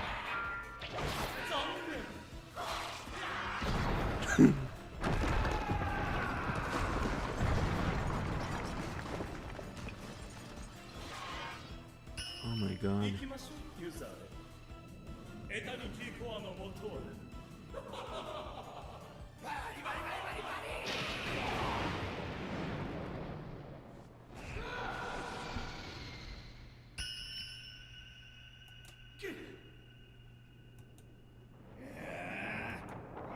I don't know why they always depict like two band-aids on a belly button in many cartoons and anime. Well, anime was, you know, it's just a good shorthand. Like Z's coming out of a sleeping person, or like a dark cloud over a sad person. It's sort of just a cartoon tradition. Are they just too lazy to draw a belly button? Well, he just had his cut off, so of course he's gonna have band-aids on him. No, but it's something I see in a lot of cartoon designs. Oh yeah, I guess yeah, good point. Doomzilla's like ouch to the belly to Ultraman Trigger falling into that bridge. And then Warrior King says, yeah, the liquid interior of the belly button orb makes it much more gross. It's LC. Don't worry, it's LCL. That's how she's able to breathe in liquid. That doesn't make it better. Evangelion is weird. All the robots are filled with goo. So, and Goji Shea says, I need an adult. I am an adult. Oh, that's Haribus right there, the red monster with the silver horns. Uh-huh. I remember that guy from Ultraman X. Mm-hmm. ステージ1とステージ2の2公演を収録。どっちも最高だったな。 It's so sad seeing these stage shows and you see all these like obscure monsters. I know their costumes are not in the best condition, but it's like we could have had that instead of Gubira. イベント会場とスブラヤストはオンラインで先行販売。いち早くゲットしよう。そしてスブラヤイマジネーションでも配信決定。 Remember, if you bring your angered 50-year-old reporter friend on, Briz, you get 50% off on Ultraman merchandise. I'd be like, this is my dad. He's so tall and white compared to you, Hispanic person. I'm adopted. Okay.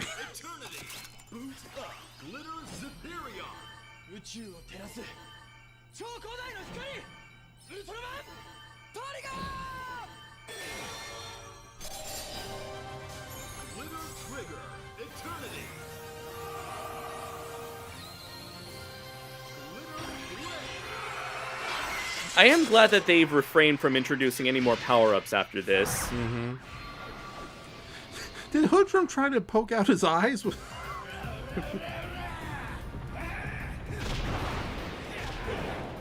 Oh, he's doing the E-Honda move. Cool. Oh my god, this monster is E-Honda, isn't he? If E-Honda became a kaiju.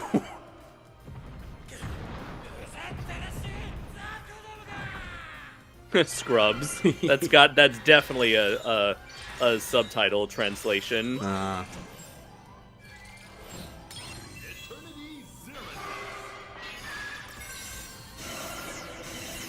What the hell even is a Zeradise? I don't know. It just sounds nice.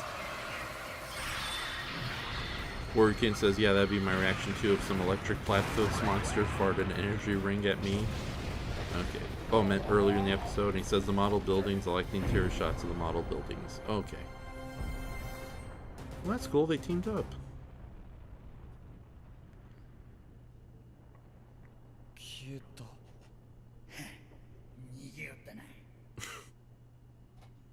Are we cool? We're gonna fight? What? Yuna! Yuna! Kengo, Akito! 怪我は? アキトも無事でよかった。必ず守るって言ってた矢先に俺たちが守られるとはな。ありがとう。でも私は自分でこの運命を選んだの。これからも一緒に戦っていこう。みんなの笑顔を守るために。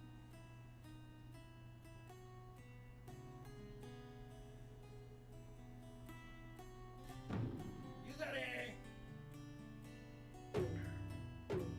お前えらい変わったな。強いだけやのてめっちゃええ仲間に囲まれとるやん。こんなんわしはええに勝ち目なしや。Oh god, I think I love this guy now. We got a regular belly pussy now.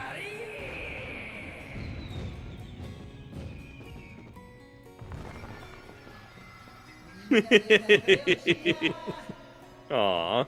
Hmm.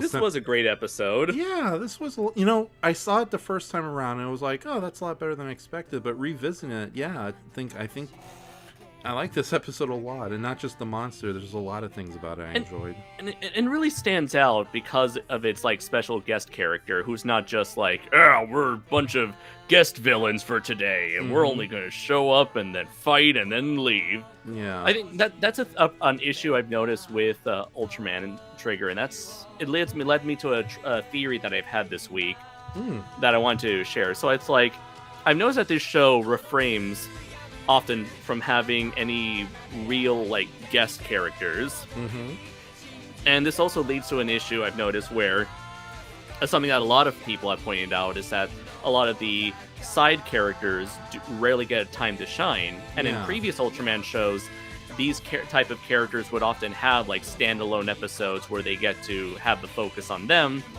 and where they get a storyline to themselves, where they usually in these type of episodes they interact with a brand new character. Let's say one member of the anti-kaiju force would end up having some family issue, and so their family shows up for an episode. Right. I'll continue after this. Just want to see what's up. Oh, okay. Yeah. It's Alvarez. Yeah. Vanilla. I know what we're watching next time. Oh, yeah. I was going to ask you about that. Quick question. We're definitely going to revisit the original episode with Alvarez and Vanilla. But should we make it another triple feature and do the Ultraman Powered episode, or save us the headache? Sure, let's do that. Let's go all out. Okay. Right. So, anyways, what I wanted to say is that so for the most part, most of these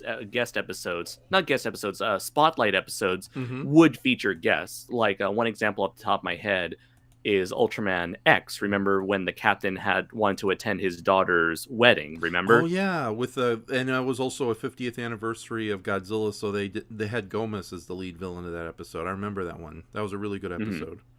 So, like, of course, when you have an episode focused on the captain, you got to introduce his daughter. You got to introduce who she's getting married to. You got to introduce everybody involved in that wedding. So that's a lot of people you got to bring in just for that episode. And of course, with COVID, it's kind of risky to bring in that many people on board. Yeah. So I feel like the reason why they've avoided having like spotlight episodes on these characters, as well as a lack of guest characters beyond one-off villains, and one-off villains, and I guess like even one-off heroes aside from Z and what's his name, Regulus. No, Reboot. Yeah, aside from Reboot and Z, they're the only guest characters, I guess, in terms of like human characters. Aside from that, they've refrained from having any sort of one-off actors appear in this show. So I feel like a lot of this is due to them wanting to keep the production as small as possible in order to have a less risky cast, or a less risky production in terms of not spreading infections. And that's the thing. It's like, sure, you could still try to do a spotlight episode on these characters. It's just going to be much, much harder when you've only got this many characters to work with and this many sets, many characters and this many sets to work with. So it's like you can only do so many episodes where one character has to deal with the rest of his crew on this same headquarters before that sort of gets redundant. So I get a feeling that to work around this, they said, you know what, fuck it, we're just going to focus on what's his name, Akiro, Kengo, and or I guess Yuzare. I forgot what her human name was, but just those three characters really, and I guess her father as well. So just focusing on those four characters alone for the majority of the series, and not bother trying to make any sort of plot line with the resources at their disposal for the rest of the characters. Yeah. However, I do think maybe it is possible to make something out of them, but not having any access to like one-off actors would make it incredibly challenging to try to make a spotlight episode for this supporting cast. Yeah, from everything you told me, because with Ultraman Z, you could tell that a lot of elements were cut back greatly because of the COVID situation. But here, this one's feeling way more limited. And from what you tell me, Japan's still not doing well with the... No. Oh, here's a weird thing. They've been doing very well after once, like... The infections did increase a lot when the Delta variant came in, but then very quickly we went very, very like super well. Like there's almost like no COVID. It's like for a country with like, I'm gonna say like Japan's population right now. Ladies and gentlemen, Andres went outside. He's counting everybody individually, so he'll be back in a couple of weeks. For a country that only has like over 125 million people as of 2020, we've only had like 100 cases in the entire country. So it's like we've been able to manage it very well, but that wasn't until like the last third or like the second half, I want to say, or at least like the last third of this year. But yeah, once the Delta variant came in, then yeah, cases did rise. So it is definitely a thing that a lot of people are still worried about, and it's something that the government is certainly worried about. So in terms of them trying to take as many precautions as possible, I feel like, yeah, they would still treat the COVID situation as in a very serious degree. Okay. And it probably won't be until next year's. I'm not sure. Maybe they're already filming next year's Ultraman show this year, so we might just get more of the same for next year's Ultraman show. Your theory is go on. So most likely, not next Ultraman show, but the following Ultraman show will probably be a post-COVID production show. Yeah, it's a funny thing. You bring up a really good theory, but as you were mentioning it in detail, I realized, oh, wait a minute. What if this is like a Super Sentai situation where they had a very ambitious, relatively well-produced series, but then they follow up with a fairly cheap, more scaled-down series. Like how in Super Sentai you have something spectacular and guest star filled like Gokaiger, but then you followed that up with the much more smaller paced, relatively speaking, the one with the animal people who turn into cubes, Zyuohger, yeah. And I was wondering if Ultraman was doing the same here, because Ultraman Z was a fairly ambitious series, all things considering. And this, as much as I'm enjoying Ultraman Trigger, like I know it doesn't live up to its potential, but I'm enjoying it. It still feels it feels like a scaled down breather between seasons. Like who knows what's going to happen next season, or next series. So, but I think that would be my addition to your theory. But yeah, I do feel that the COVID situation has definitely affected the production here. Hence the limited sets, limited characters, and also. It's funny, a lot of Godzilla fans whine about the lack of kaiju fight scenes in movies, and yet this Ultraman series is almost nothing but extensive fight scenes. It's right. Yeah. So and oftentimes these episodes would begin with a fight scene, have a short little break, and then finish off with another fight scene. Oh yeah, Ultraman Z did that quite a bit too. We're using a lot of the stage show suits, like the Gigas, the giant Yeti, making a quick cameo in episode 3. So, but yeah, let me read what everyone has to say in the audience. Oh yeah, Warrior King in reference to Bari and Yazuri having a little conversation. He says, yeah, it does look like a reference to something from the show Ultraman, but I'm not sure what series. Doomzilla says, I like this fella, in reference to Bari. So, and then he says, fun episode. Warrior King says, yeah, I didn't get any sense of an honorable warrior from this guy. More like a big dumb brute, easily bought by snacks. Laughs out loud. Hodrum is like, I don't have time for this shit. Give me your belly button. And then he follows that up. So LCL is actually kaiju belly button juice. Gendo Akira really is history's worst father figure. It all comes tumbling down, tumbling down, tumbling down. Big thanks to Simologist for introducing me to that song, because I have not really seen the end of Evangelion trilogy. Or two movies? I don't know.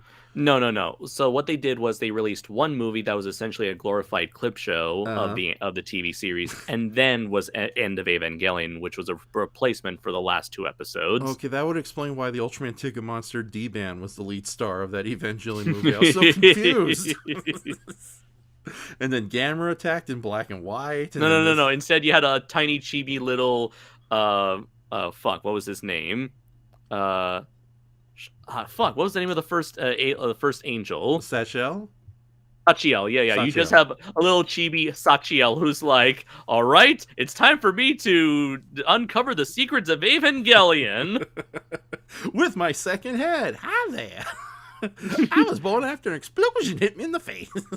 And then it's like, oh, wait a minute. There are no secrets to Evangelion because it's all bullshit. Looks like it was a hilarious waste of time. Rebuild. It's like, wait a minute. It's like we're going to investigate the religious meaning behind the religious allegories behind Evangelion. Wait a minute, this isn't a religious allegory. It's just Ultraman fan fiction. You ever saw that meme? Yeah, I did. That's great. Where it's like, yeah, I think I may still have it on me. I'm just gonna quickly check because I love it so much. It's just like to quote something that Laura, Nick, Yoko, and I all said in our Evangelion 4.0 review. Evangelion is just glorified Ultraman fan fiction. I am so happy. Like when Evangelion was big in 1995 and 6 here in America, all the comic fans and all the anime fans like, it's so deep, it's all religious symbolism, and you find out no, it's just Ultraman fanfic with a bit of Bible paint. And this is coming from Yoko Higuchi, who's like the biggest Anno fanboy ever. So I just sent you the image right now. It's like, wow, the Christian imagery in Evangelion really shows the nuance in religion and its cataclysmic effect on humanity. Anno, gosh, I sure do hope people like my cool Ultraman references. Okay, I'll actually post this image up before we go over the big photo share. Okay, so hold on, let me check this out. Okay, this is pretty funny. Look, I'll post it. You go and read the comments starting from Doomzilla saying fun episode. Okay, so let's see. He said, I liked how their beam attacks canceled each other out. Yeah, although it's kind of weird because I thought that glitter trigger was supposed to be like infinitely stronger than all three of them, or at least on par with all three of them at the same time. Oh well. Where King also said, shows that the giants are still a threat even now. What giants? Oh, the dark giants. He's referring to. Okay, yeah. Doomzilla says, it's going to be interesting how they're going to wrap this up in the last 4 episodes. I figured it's going to be pretty simple. Just like maybe Ultraman Trigger's going to wipe them out, wipe each one out one at a time per episode. Or he's just going to have like one final fight with all of them. And it's like a Power Rangers episode where they manage to finish off the main characters. Or it's going to end in like a 2-parter. Glitter's Trigger is not going to be enough, but then he gets the power of friendship, and maybe Yuzare shows up in full power and powers him up, and he's able to kill all of them in one swipe. Right. So one fell swoop. That's what I want to say. And I have the image up the screen so everyone can see it. Okay. Doomzilla said, oh no. And then Warrior King says, I really like Aberus, so I'm glad Aberus is back, even if it's another old monster. I do. I like him. Honestly, I like his design more than Red King. Like, Red King, I kind of like. I just don't like how his neck is. I like how Red King was done in Ultraman Powered. That's the only time I liked Red King because of that arcing neck. But when his neck is like just like standing positioned straight up, it looks weird to me. So I always like how Aberus has the better head. Yeah, like they haphazardly glued on a monster head to a long neck design. Yeah. Oh my. Let's see. Goji Shay says, wow, no Brayton all night long. Yeah, tumbling down. The lack of Brayton greatly disturbs me for some reason. I wonder if he's off with his family for the holidays. Yeah, well, who knows? Yeah, I'm actually supposed to be talking to him after this recording, so I got a long night ahead of me. Okay, so now, oh god, so with this episode, yeah, it's like rewatching again. I really do like Barry. Damn it, how do you say his full name? Barriguiler. Barriguiler. So much so, I think he's kind of a great kaiju to have before the year's over, because I know we haven't. It's like there haven't been that many. Now, new... is he a kaiju though? Because he's an seemingly intelligent, human-sized alien. I think kaijin would probably be a better way to, because he does feel more like a really well done Power Ranger Super Sentai monster than he does a traditional kaiju. Because I did get into a little discussion with a friend of mine over whether or not a character, like an alien character that happens to grow big, can, like a fully sentient, talking alien character, can be considered a monster or just an alien like Bolton. Well, first off, you tell that person to throw away his Clifford the Big Red Dog merchandise into the trash and shut up. No, I'm just... I've heard this conversation before, and yeah, I know there's different subcategories of kaiju, Seijin, Kaijin. Yeah, because I really don't see them... I don't really see a character like Bolton or Dada, for instance, as monster. I just see them as evil alien. Yeah, but for me, though, the kaiju genre has always been a supernatural kitchen sink. And that's why I've always kind of preferred using the terminology giant monster, because... No. That's my question. Is it a giant monster, though? Yeah, it's a giant monster, but not traditional kaiju style Godzilla giant monster. I think that's the best way I can describe it. So you consider Mephiles a monster? Yes, a monster who can grow giant size. He's a giant monster, but not a traditional kaiju, hence why I think a lot of people prefer the term and do you consider Seijin. And do you consider the Dark Giants as monsters? They're I'm sorry, I'm just gonna... See, this is why it's so confusing now. Well, here's the thing. This is why I had that conversation with my friend. Yeah, but here's the thing, though. Again, it's the kaiju genre has always been a supernatural kitchen sink. But we're not talking about kaiju. We're talking about monsters. Are they monsters? You mean like big, girly, things? No. Do you consider them monsters? Yeah, simple as that. They're fictional creatures, regardless if they can talk or not. So yeah, I would... Actually, I think Ray Harryhausen has it best. They're creatures. Monsters is a little limiting description. So I think creatures would probably... they're fictional creatures. I think that works better than monster. And fictional creature incorporates all sorts of types. So...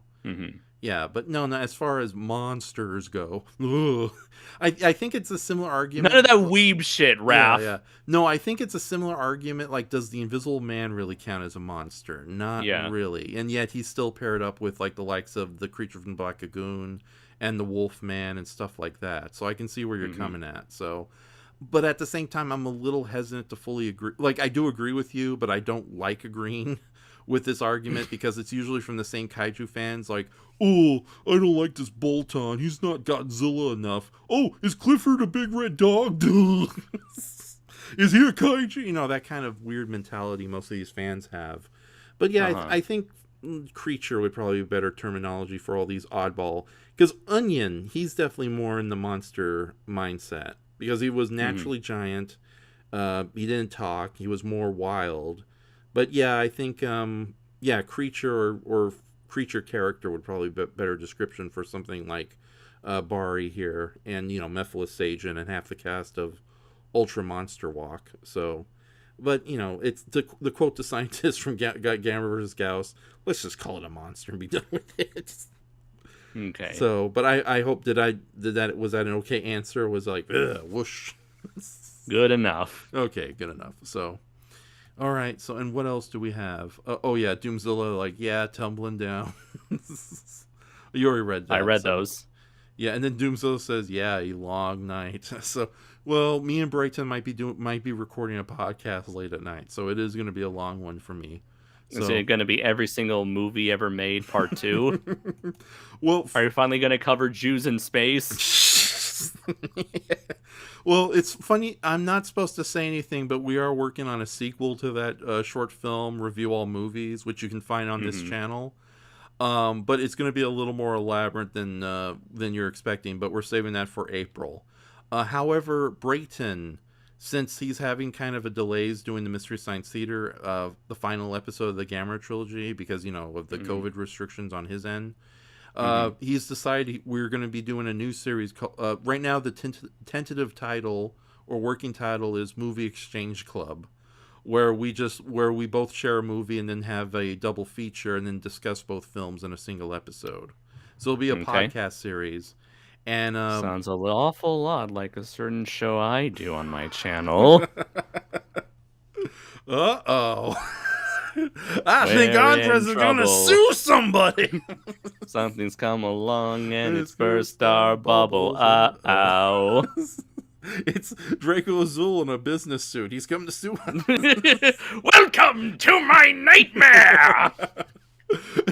and Shoma and Kano Brands are a bootleg table. It's like, oh shit, We're trying to gather everything into like plastic bags and try to run away. And then before I zap you two into a fucking snow globe. Oh no! Only one guy can save us. Who's that, Nishama? Gorazar! Get him! And then comes the great space pirate Gorazar. Go Gorazar! Go Gorazar! Go Gorazar! But no, in all honesty though, there's a lot, like I've told Brayton this many times and he somewhat agrees with me, although he likes to be cheeky about it. There's a lot of great lesser known movies out there that needs more talking. Like, what is it? We recently saw the Audrey Hepburn movie, Wait Until Dark.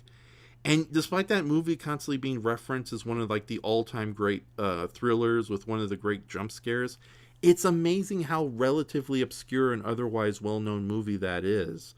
And there's only one really crappy fan review of it on YouTube. So our little channel is going to give a little more exposure to lesser known movies, much as what you've been doing with Fully Endorsed. Although with Fully Endorsed, you guys, I love how you have a wider variety of subjects to deal with. Brayton has made it very clear there are no freaking Japanese monster movies in this show.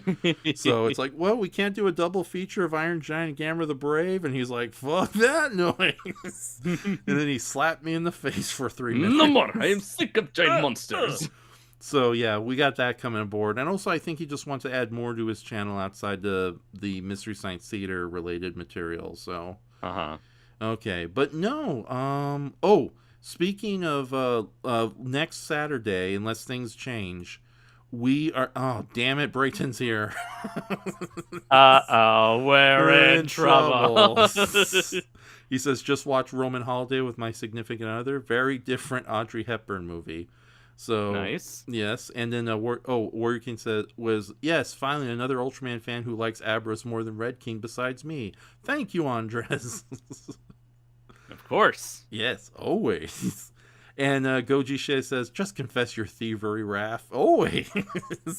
I'm inspired by things. Huge quotations with my fingers. Yeah. Okay, and then Doomzilla says, he's arrived. Doomsday is here. But no, next Saturday, unless things change, we are definitely be doing a live watch of The Hobbit. I'm already got the title card halfway finished, along with something for you, Mr. Andres, we'll discuss briefly. So, and this is a sort of a preview of the dragon portion of said title card coming up. So yeah, join us next Saturday for a Hobbit live watch. If things change, we'll let you know. I don't know if that will affect the Ultraman Trigger show, but I'm excited. I think I can do 2 nights of live watching with you. So okay. Although with that says, we'll keep the Ultraman Powered episode with Abras and Benali as a possible standby of getting rid of if need be. So but I'm going to go into the full screen capture. If you want to share, if you want to share your pictures. Okay, transition and. Okay, there we go. And full screen. You might want to close that window. Sorry, stop. Yes. Do not share it. Do not share. Do not share. Okay, now I'm sharing. Everything's okay. You know you did not share that, right? No. Okay. But yeah, we got the full screen of the pictures here. Okay. You want to do a fuller screen without our icons? Sure. Oh, wait, I got to get out of the full screen right now. Okay, hold on. Okay, there we go. And then go into the full screen here. Okay. Let's see. There we go. Okay, so like I mentioned before, I went with Norman England to the Hideaki Anno Exhibition in Roppongi, and they had this exhibition, as you can see on this sign, from October 1st, and it will end on December 19th. So this is the second to last weekend. And I went there yesterday and took a lot of these photos here. This is the actual museum where it is being held. Very unique architecture, really stands out from the rest of Tokyo there. We have a little poster, special exhibition gallery in room or section 1E. Let's see what it says there. Please purchase tickets at the counter next to main information center. And there are our tickets right there before they ripped off the little gold parts upon our entrance. And I do like how even the text feels very Evangelion style. There's got to be like a name for this like font that they use. both like English and Japanese. Mm-hmm. Go and talk and we get a drink. So. Okay, here we have the main sign here. This is the weird thing. There were a couple of weird oddities about the and about the exhibition beyond just the subject matter itself. So the weird thing is like some of these like main messages, like this is like the main greeting portion, like introduction. Greeting would be weird. I'd call it introduction or intro, or forward even. So as you can see here, they have it in both Japanese and English. And yet for the majority of this exhibition, it's almost primarily in Japanese. Big signs like this are translated, not so much the smaller sign label, like smaller signs / labels next to a lot of the art exhibit. So just to read off of what it says here. It is with great pleasure that we present Hideaki Anno Exhibition, held, I would have put a "the" here, held first at the National Art Center, Tokyo, and subsequently touring venues nationwide. Hideaki Anno is a filmmaker widely known as the director or general director of works including Nadia, The Secret of Blue Water, the Evangelion series, and Shin Godzilla. Just recently, his latest theatrical release, Evangelion 3.0 plus 1.0, Thrice Upon a Time, was a hit with box office revenues of over 10 billion yen. Dun, dun, dun. Anno was born in 1960, the year color television broadcasts first reached Japanese living rooms, and a turning point in the history of the moving image in this country. He immersed himself enthusiastically in the televised entertainment of these early days, particularly anime and tokusatsu, special effects, heavy live action programs, which were collectively known as terebi manga, TV manga. Even after becoming a creator in the industry, he never forgot the childhood thrills and excitement of these TV programs and films,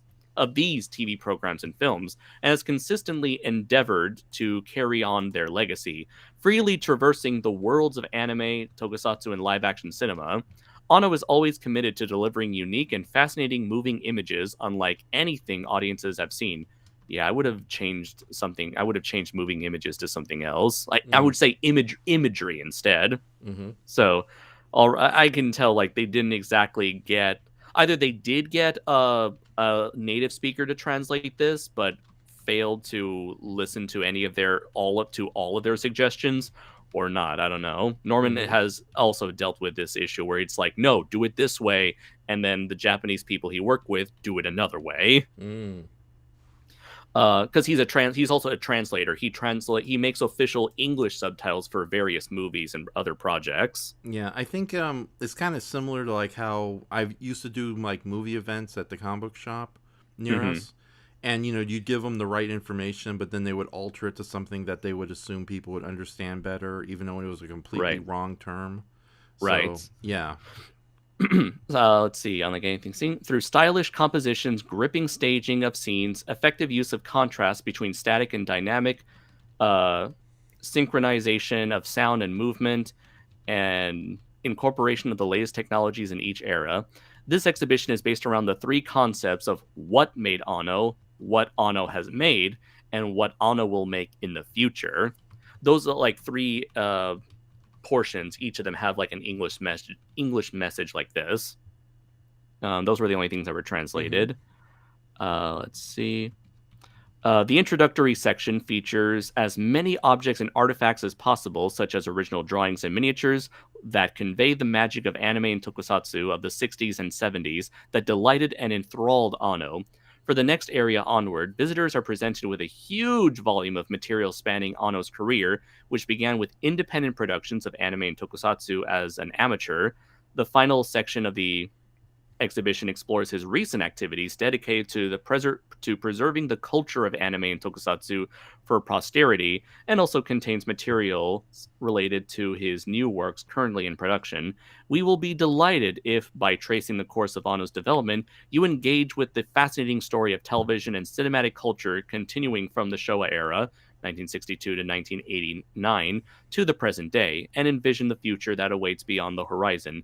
In closing, we would like to express our deepest gratitude to Hideaki Anno and the organizations and individuals whose generous support and efforts made this exhibition possible, including Kara Inc., Groundworks Co. Limited, the nonprofit organization Anime Tokusatsu Archive Center, and the copyright holders and owners whose cooperation enables display of the work in this exhibition.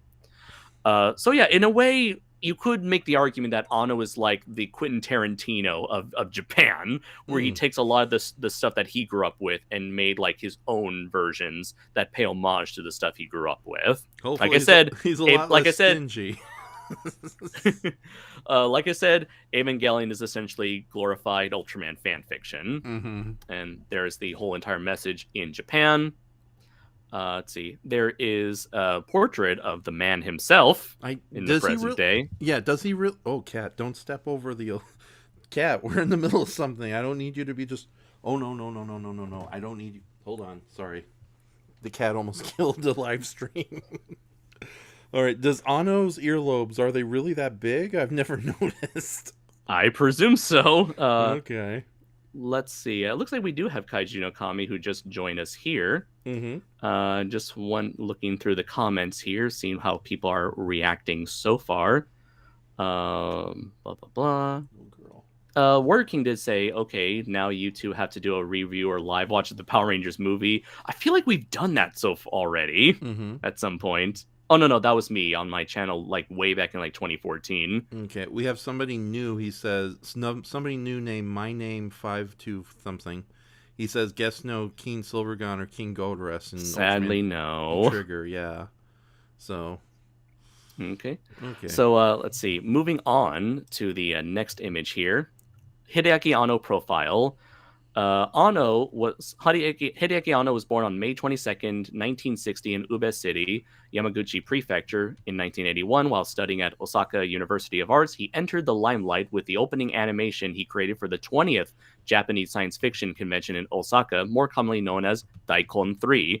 After that, as a member of Daikon Film, a group of amateur filmmakers, he was involved with the production of various works. He also worked as a temporary animator for the television anime series The Super Dimension Fortress Macross, 1982. And in 1984, Anno moved to Tokyo and animated the God Warrior, a character that appears in the climax of Hayao Miyazaki's film Nausicaa of the Valley of the Wind. He then participated in making Royal Space Force, The Wings of... No, sorry, Yoko. Wings of Hone Amise, 1987, and many other works as an effects and mecha designer. He made his debut as a commercial animation director with an original video animation, Gunbuster, 1988, my favorite of all his works. In 1990, sorry, nope. Okay, if this is going to happen... No, shut up. Let me continue. Okay. In 1990, he directed Nadia, The Secret of Blue Water, his first television series to be broadcasted on NHK. The series was partially directed by Shinji Higuchi. His next project in 1995 was the Neon Genesis Evangelion TV animation series, and the theatrical version became a social phenomenon. I've never heard that term before. In 1997. In 1998, Anno took his first foray into the live-action commercial film with Love and Pop, and also directed the TV animation His and Her Circumstances. In 2000, he directed Ritual, his first work for Studio Casino, the live-action film label of Studio Ghibli, and the live-action film Cutie Honey in 2004. Love that in film. 2000, I still need to see Cutie Honey.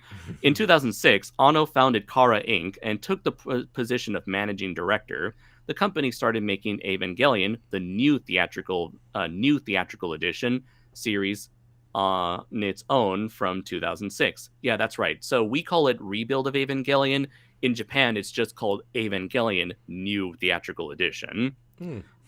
Anno was the original writer, screenwriter, chief director, and executive producer of the series. After creating a theatrical... Oh, sorry. My bad. There we go.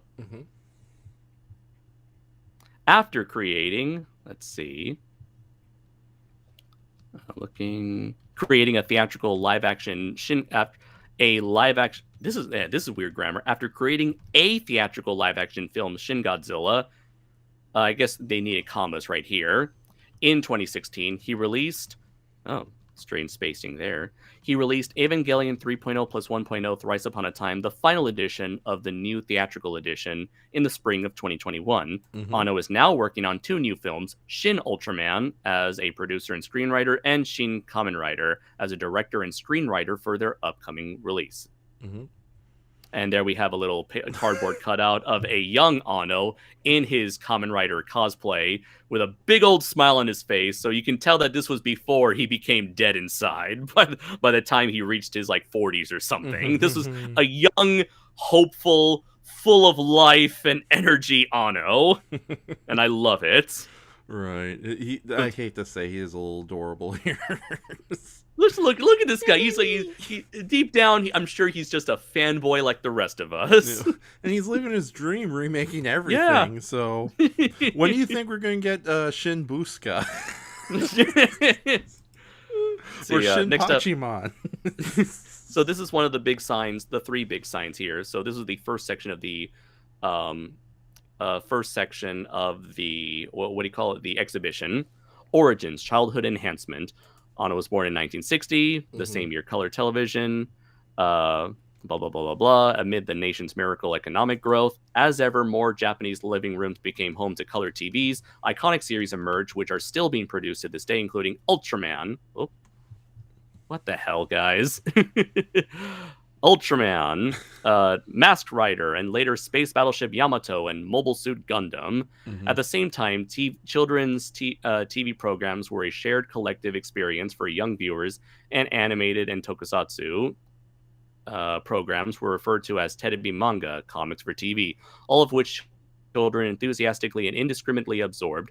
Born into this era, Anno too was immersed and grew up along with terebi manga. He never forgot the thrills and chills delivered by a wide range of TV programs, films, manga, and so forth, including films and programs timed for release or broadcast during children's spring and summer vacations, Toei and Toho tokusatsu films on TV, and war films, and these remain a driving force that propels his creativity to this day.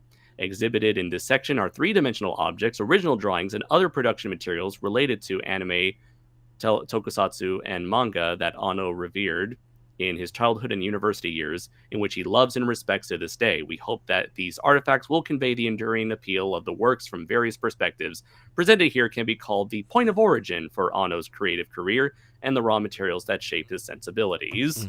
So that's the cool thing about this whole thing, where it's like I've never really seen this before, but it probably happens where you have this entire how do I say this whole entire section that's not dedicated to his work, but rather dedicated to stuff that he grew up with. And I'm sure there's something like that. I'm sure there's probably like here's everything George Lucas was inspired by, or here's everything that everything George Lucas was inspired by, or here's everything that this person was inspired by. So but yeah, I think it's just really, really cool. I'm sure it's something that allows but companies like Toei or Tsuburaya or Bandai to just use this as an opportunity to promote all their shit. Okay, so now let's see here. Yeah. When we get to the images, it will be a lot quicker than. Okay, we're good. Yes. All right, awesome. So the first time here we have the image that you might be familiar with if you watch. Toys! Yeah. These are not Anno's collection. This is a bunch of stuff that was on loan from other personal collectors, as well as certain companies that all contributed all this stuff, because this was stuff that Anno grew up on. So you might remember this is the 1970s World Expo statue that was all featured. If you might recognize this if you ever saw Gamera versus Jaiga. Let's see. There's of course there's the what's it called? Is that the Starship Enterprise? Yeah, I'm pretty sure. Yeah, the Starship Enterprise from Star Trek. There's the motorcycle from Kikaider. And I don't know what these 3 are from, sadly. I think the flying jet there might be a Mighty Jack vehicle. I think the little car. One? No, the other one. The flying jet. Oh. The submarine thing. Yeah. I think the car in the middle is the Mach 1 or a take on the Mach 1 from Speed Racer. And I don't know what that other thing is. So Okay. okay. Next up, we have more battleships because, of course, submarines and battleships, that's something that, like, Anno really loves. He's a huge nut for, like, military technology. I do recognize the Sea View. That's the really cool-looking submarine underneath the train. And right This above, one? Yeah, from Voyage to the Bottom of the Sea. Cool. Recognize anything else from here? No. Okay. I'll leave it up there and see if anyone recognized it. Meanwhile, I'll take a look at some of the things here.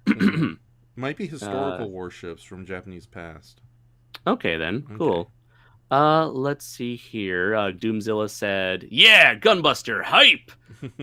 Shay says, "I've seen Nadia Secret of Water. It's a pretty good show. I want to see that." Let's see.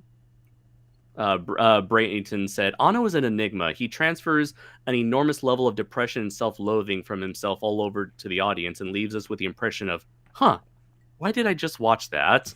That's very funny, Brayton, because a lot of his early work is the exact opposite of all of that, especially something like Gunbuster. Oh, yeah. And Daikon 2 and 3. And like I said, just seeing him as a younger fellow, it's like he had like hope and energy and youth and positivity in his eyes. Also, Raph, I'm noticing on the YouTube screen, it's horribly squished. Okay, I'll see if I can... Well, if I change to the other end, it's going to be... Hold on. It might not work out too well, so hold on. All right, then. Yeah, you'll get like a big border around it. And Doomzilla, don't worry, there's an entire section of this exhibition to Gunbuster alone. Okay. All right, so moving on. All right, it's unsquished, but it might be a huge border around the picture. Okay, so yeah, as you can see here, these are reproductions, not the exact models from the movies, but these are reproductions of the models from movies that are featured up on these walls here, such as Mothra.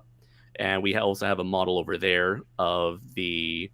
Let's see. Actually, I'm pretty sure I took a photo there. But yeah, big giant display for Mothra. A better look at these various models here. And as you can see here, they do have a little label here. This is Terebi manga. Okay, so it's just talking about the comics for TV portion that I mentioned previously, but there's no English translation here. So from this point onward, there is no English except for those like, this is what Anno was inspired by, this is what Anno made, and this is what Anno will make, which is very confusing.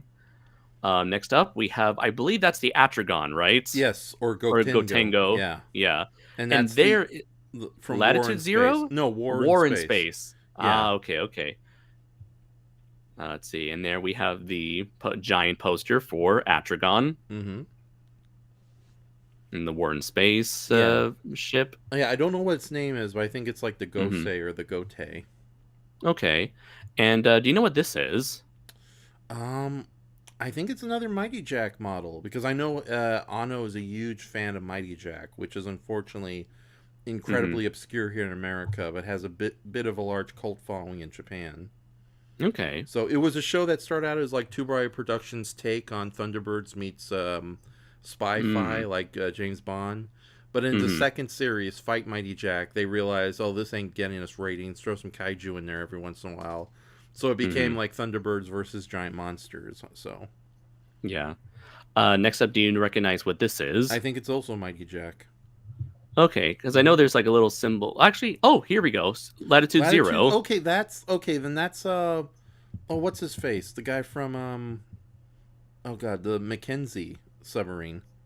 Okay, yeah. And let's see. I'm not sure what that one's from. It looks familiar. No. Oh, this is Gorath. This is the ship from Gorath. And we have more ships here. And this is the SY3 ship from Destroy All Monsters. SY3. Come in, SY3. Okay. This is Battle in Outer Space here. Oh, yeah. The really cool jets at the end where they're like, what are they called? The Scoots? Or the... No, I don't know, but they shoot... I totally forgot. Yeah. No, those were really cool ships.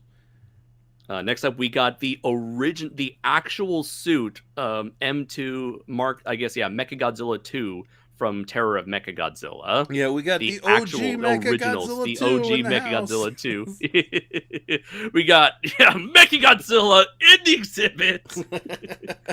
And I took many photos from different angles here. Uh-huh. And it's just so cool. So apparently there's a collector that goes by the name of M1. Not sure if M1 is an individual or a company, but M1 is someone who has been collecting a lot of Godzilla props that, like, apparently from what Norman told me, a large portion of the props were seen as like valueless and were simply thrown out by Toho for like a majority, like it wasn't until like recently in like the 2010s did Toho actually start preserving their shit and started using it for display purposes because they realized, oh yeah, people actually like this stuff.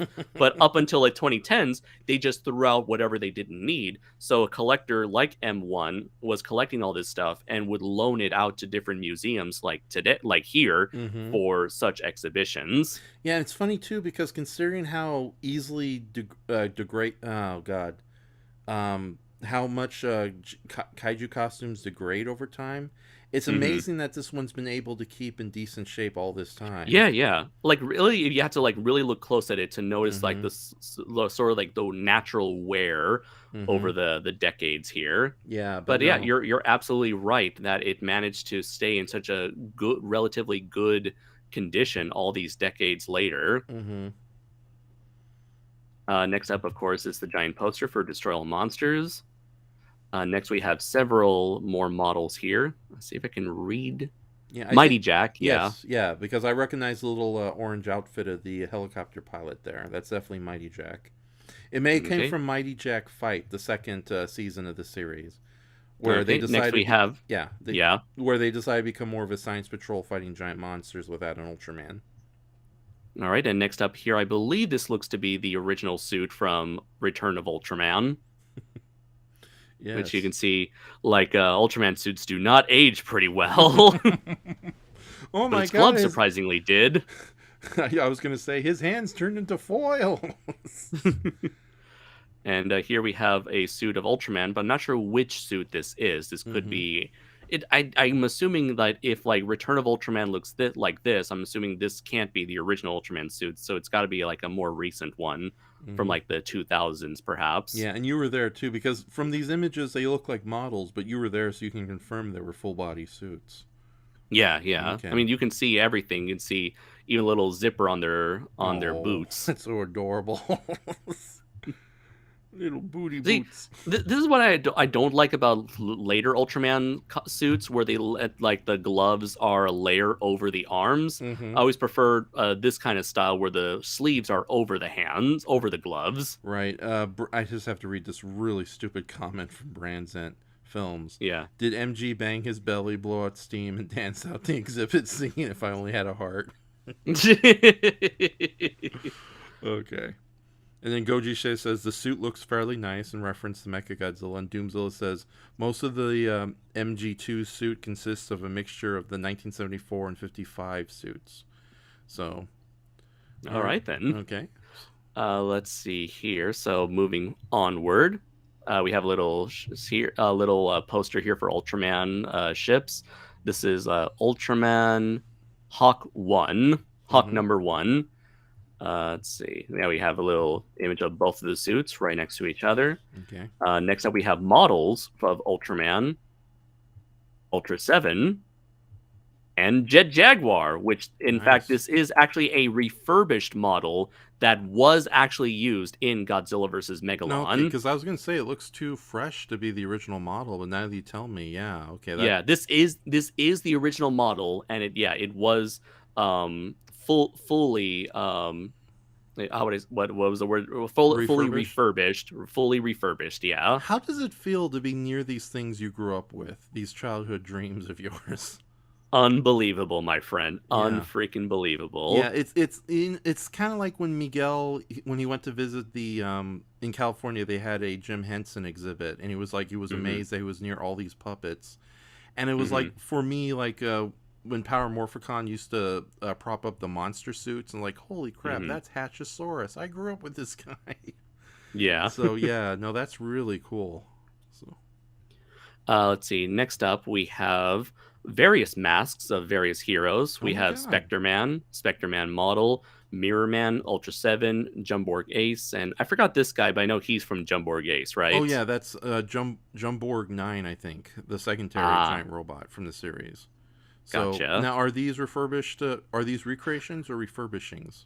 That I am not sure at all. Like I don't know if any of these are original models. I just know this one is a model because this was something that Norman told me about, and Norman has seen this because this is probably another from M1's collection. Right. Hold on. My cat is playing with the mouse right now. So, cat, Okay. I don't know what you're trying to do. Are you?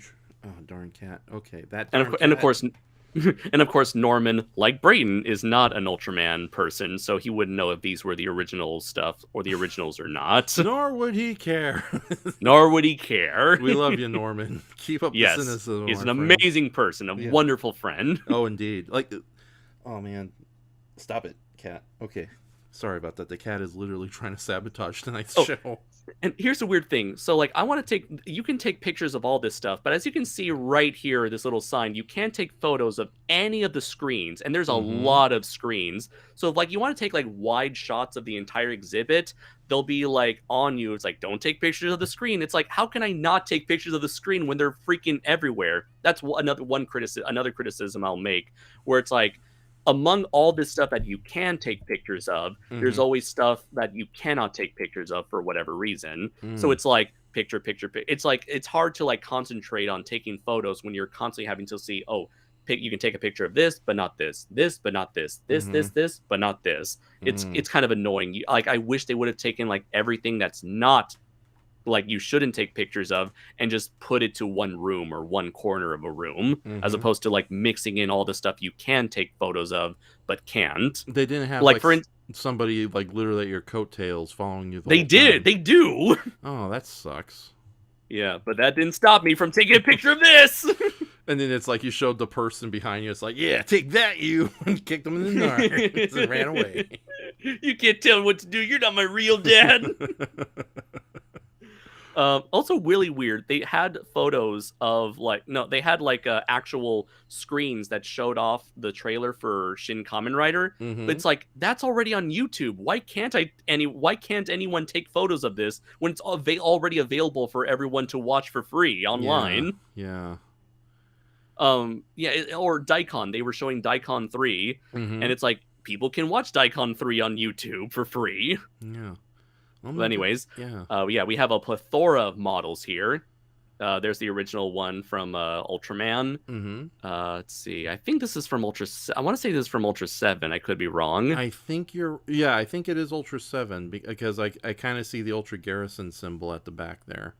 So yeah, we have the Thunderbirds over here. Love those guys. Do you recognize any of these guys? No, I honestly don't. Like, I want to say that little space station there is from Ultraman Leo or Andros Milos. As far as the more elaborate... Oh, wait a minute. That more elaborate-looking spaceship, the one just underneath the green Thunderbird 2, I think that's one of the main spaceship from Star Wolf, better known here in America as Fugitive Alien. So, okay, cool. Yeah, and I do recognize the weird chrome blue and red ship in the far background. That's from Ultraman Toro. Oh, nice. Yeah, here. Yeah, where the ships were definitely way more cartoonish than before. So, toyetic! Like, this is where we started, and this is where we end up. Well, how the mighty have fallen. Took a picture of that alone, because I recognized what it was. And then Doomzilla says, "Yeah, screw the system," in reference to you taking a picture of the screen. Take that! I'm not your pal, guy. Oh, also, so like that's a like a collection, like 3 shelves worth of all the manga that Anno grew up with. You can see like Devilman over here, Getter Robo, and Mazinger Z are over here. However, you're not allowed to take any photos of these. Which again, how can I not take photos when they're like again screens? Shelves of manga. You can't take photos of this, you can't take photos of that, but how can you not take photos when you're trying to take photos of these things here? You know, I'm starting to crazy. I'm starting to think that people assumed that no one would take pictures, period. So Oh, trust me, everyone was taking photos. Right, but they didn't have like did they give you a hard time because you and Norman were the lone foreigners? No. Okay. They were watching everybody. Okay. Let's see Oh, here. Japan. But yeah, more stuff over here. Mm-hmm. Let's see. Another angle of that large ship. Not sure what it's from, I though. think it's, again, Mighty Jack. I definitely recognize this one from Mighty Jack. Okay.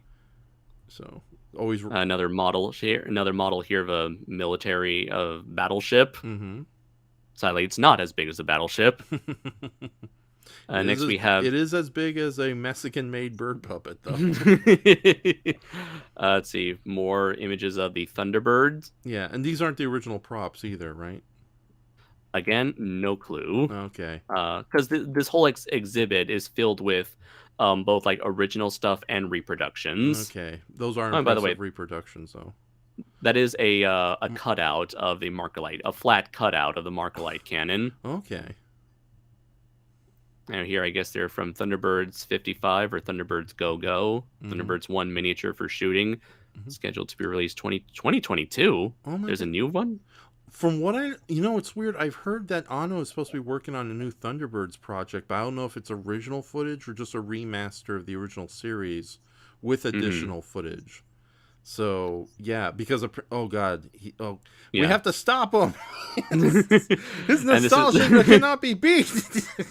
And this is more stuff, Mm-hmm. where you have, a large collection of Kamen Rider. I'm not sure what this is from, but I do know that's... the giant robot from Battle Fever Robo. Yes. Yeah, Battle Fever Robo. The very first Megazord, technically. Yeah, in Super Sentai history, ladies and gentlemen. Eat Yeah. him up. And he was just a giant robot shot out of a cannon, not like multiple vehicles having to transform into a robot. Right. Oh. And there we have, like, the manga collection back there. Uh-huh. I guess it's all licensing. It's like licensing reasons why you cannot take any... Oh, this large screen right here, like it's like a bunch of anime intros to all the anime that he grew up on. Oh, wow. So like you would see like Gatchaman there and Getarobo and Mazinger Z and Kashan. Even like American stuff like Star Trek would be here as well. $6 Million Man was on here.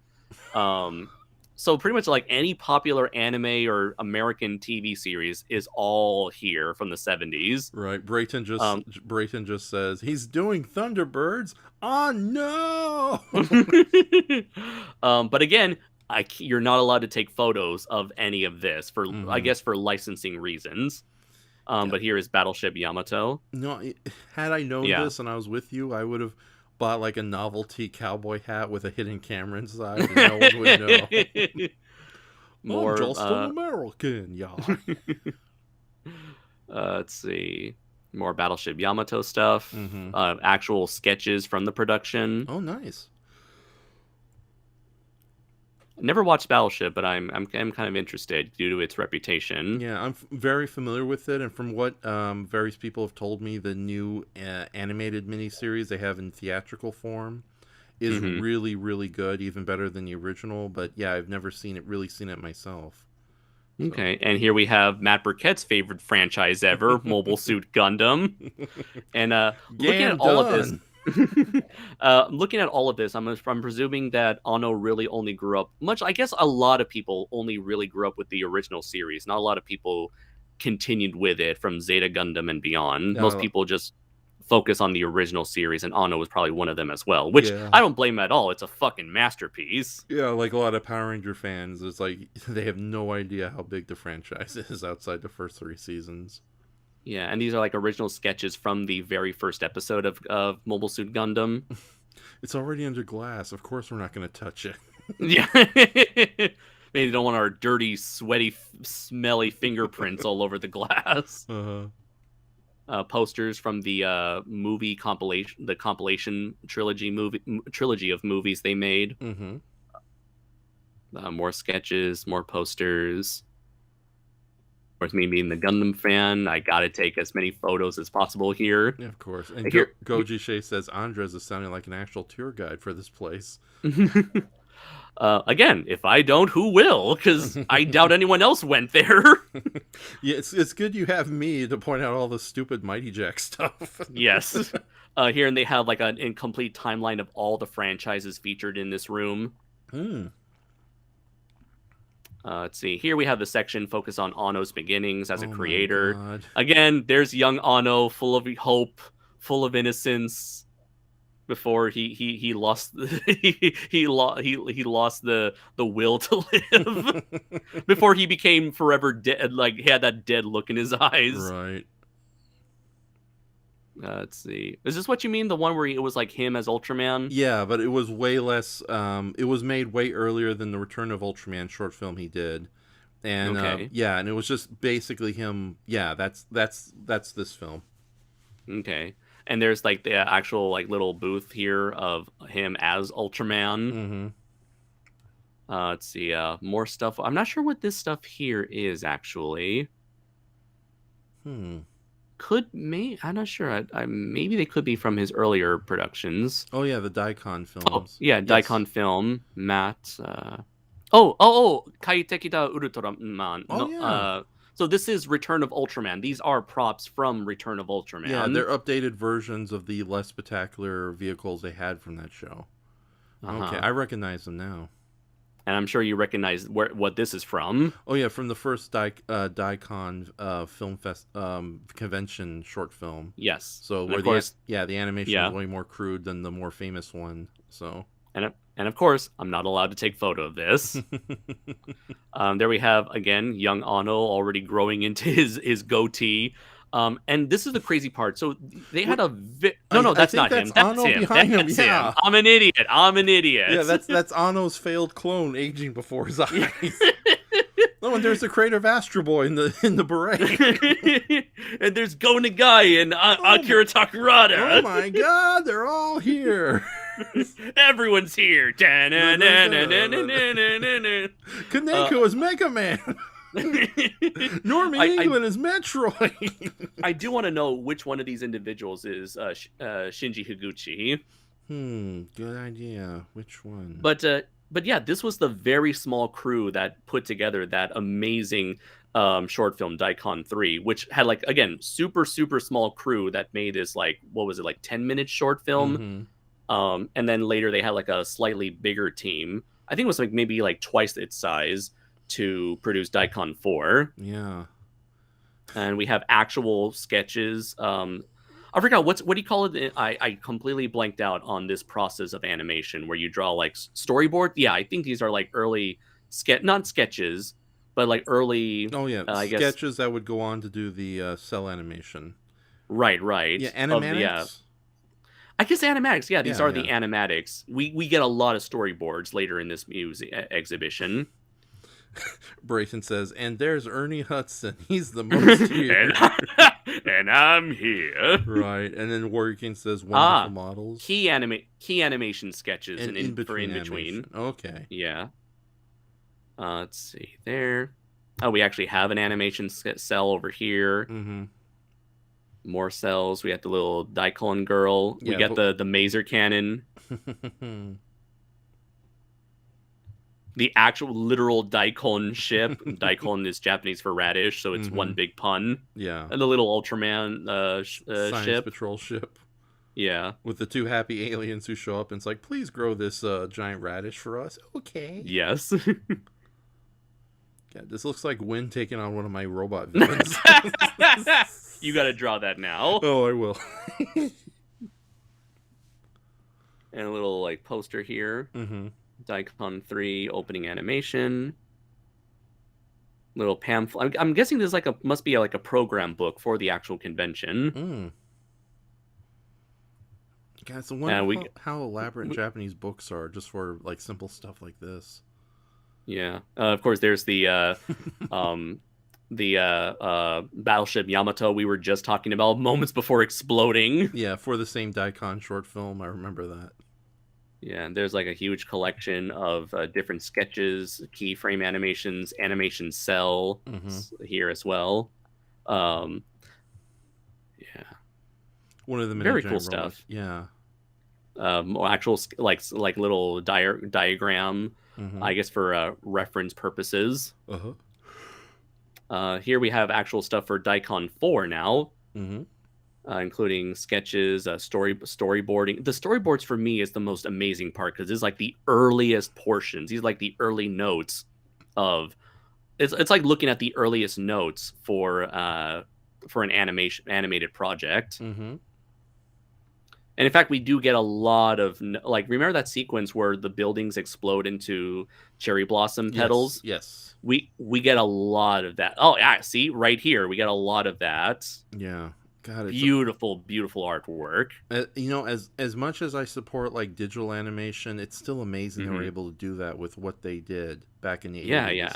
And this is probably like only like maybe less than 20 people worked on this short film. Yeah, it's still very impressive. Even Brayton was impressed when I showed him the film a long time ago. But then again, like Anno, Brayton was way more hopeful back then. And there's the radish daikon ship. Mm-hmm. That is a really cool ship. Remember we just saw these earlier. Oh, nice. The Ultra 7 ships. They even did a full reference diagram. Like, all right, guys, this is the thing from Ultra 7 we're gonna draw. This is what it looks like. It's definitely the Ultra Garrison insignia. Yeah, and there we go. There we have the various keyframe animation sketches for the sequence where the buildings turn into cherry blossoms. Mm-hmm. And there's the actual animation cells themselves. So again, it's so amazing seeing the animation process from beginning to end here. Mm-hmm. We're like witnessing animation history. Mm-hmm. Here, I'm not sure what this is. I'm not familiar with what it was. Wings of Hanimoros. I think I'm saying the name wrong, but that was an animated alternate universe space adventure film. Okay. That was produced by Gainax Studio. So... I see. Oh, and that's the section that Anno animated, the giant warrior from Nausicaa of the Valley of the Wind. Mm-hmm. There we have the mutant bug monsters from that same movie. Mm-hmm. The Omu, I think they're called. Thank you. More close-ups. Again, animation to history right here. Braden says, I was more... All of that. Yes. Yeah? Yeah. No. What was he saying? He says, I was more impressed by the ability to fit so much stuff on the screen at one time. A lot of stuff. An avalanche of it. A cavalcade stuff. Yeah. So, but yeah, the giant God Warrior animation he did for that was very impressive. Mm-hmm. I can see why he would want to come back to it all these years later. Which we'll get to that. And speaking of getting to something I previously mentioned...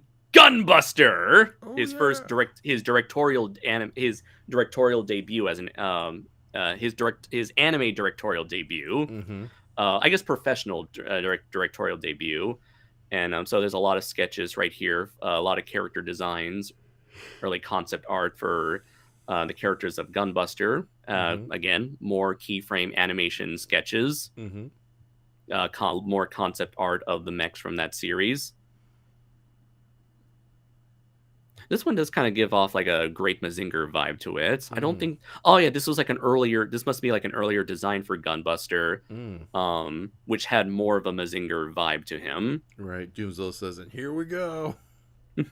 And this is the scene where the Gunbuster whips out his giant cape to shield himself from a bunch of lasers. Buster Shield, that's what it was called.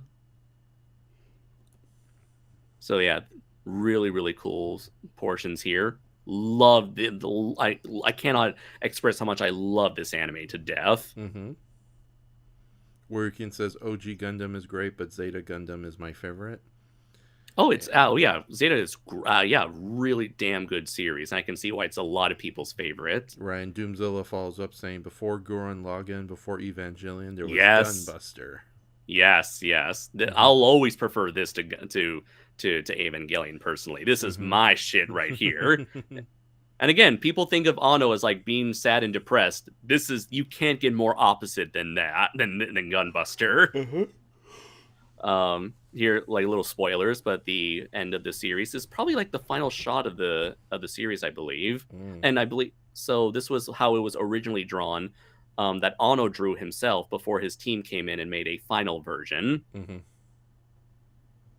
Let's see here. Several concept arts for various potential posters for I guess like the DVD release. Not DVDs, way before the laser. This got to be like VHS or Laserdisc at this point. Definitely Laserdisc. This looks like the same. Yeah. Oh, speaking of Laserdisc, these are the actual flyers for the Laserdisc.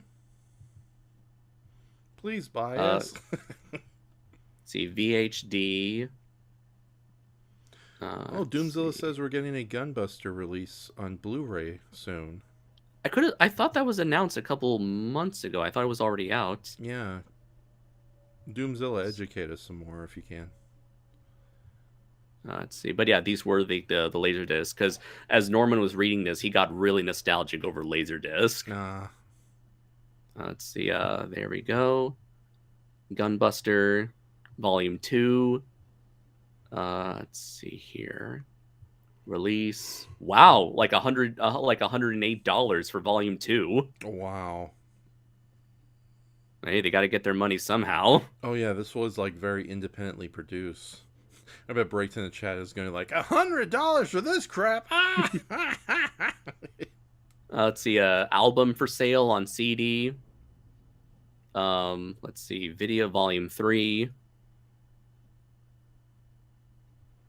Yeah, it's really cool to see. It's like I've never seen any of these. Like, it's one thing to see the show itself, but it's another thing to see these old advertisements for something like that. Yeah. This was for Nadia.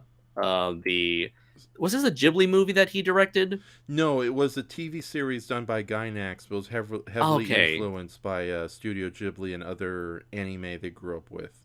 Okay, so. Yeah, I really need this. And a lot of people don't people also say that Atlantis, the Lost Empire, ripped this series off. That and Castle in the Sky, so or at least inspired by it, because unlike the whole Lion King, Kimba the White Lion debacle, the makers of Atlantis, the Lost Empire openly admitted to what their influences were. Cool. Okay. So, never seen Nadia, but I'm very interested in it because it looks very interesting. I've seen it. It's good. It's good for a single watch, even if you don't like it. But it was a pretty good series. Also, yeah, I do know this was like a financial failure for Anno, and this is what ultimately led to his slowly led to his depression. I think that ended up making Evangelion the way it was. Yeah. So. Okay. Let's see here. Looking back. There we go. So now we get to the... Yes. But wait, there's more. Okay. Of course, we can't have an Anno exhibition without Evangelion. Mm-hmm. Doomzilla says not until next year. Discotheque is doing the release and doing a brand new English dub for the first time. Nice. No! Wait. This never did got an English dub. Okay. Okay. Is this an early concept design for Evangelion? Yes, it is. Oh my goodness. I kind of like it. But at the same time, Me too. Also, he's got a bit of like a Getter Robo vibe with the head, as a friend pointed out to me. It reminds me a little bit of Geno Cyber and Guyver, too. There we have a little advertisement. It's like, hold on to your butts, folks. This shows something. Let's see, more early concept art for the Evas. We see little multiple eyes here. This one kind of reminds me a bit of like another mecha anime called Dragonar. More early concept arts for the Evas. They look very. Yeah, I know. Interesting thing here is like they look very traditional mecha. Yeah, you can almost mistake them for Pat Labor rejects. Yeah, it's almost bizarre seeing like an Eva with a straight posture, straight back posture. It's not half bad. I wouldn't mind seeing it reused elsewhere. Oh, absolutely, yeah. Oh, there we get something that's like very, very close to what we would eventually get. Okay. Oh, forgot to show this one off. Yeah, there we go. Some concept arts, or I guess like original animation sketches and their final designs. Early concept arts for the angels in this series. Very neat. I think this one was called Zuriel. Right. Oh, I love that Kubrick's monster. It's like the Ramiel, the giant diamond cube monster that it's like they combined the cube monster with Ramiel to create this abomination. And you have the little Ava's like, oh, you gotta be fucking kidding me.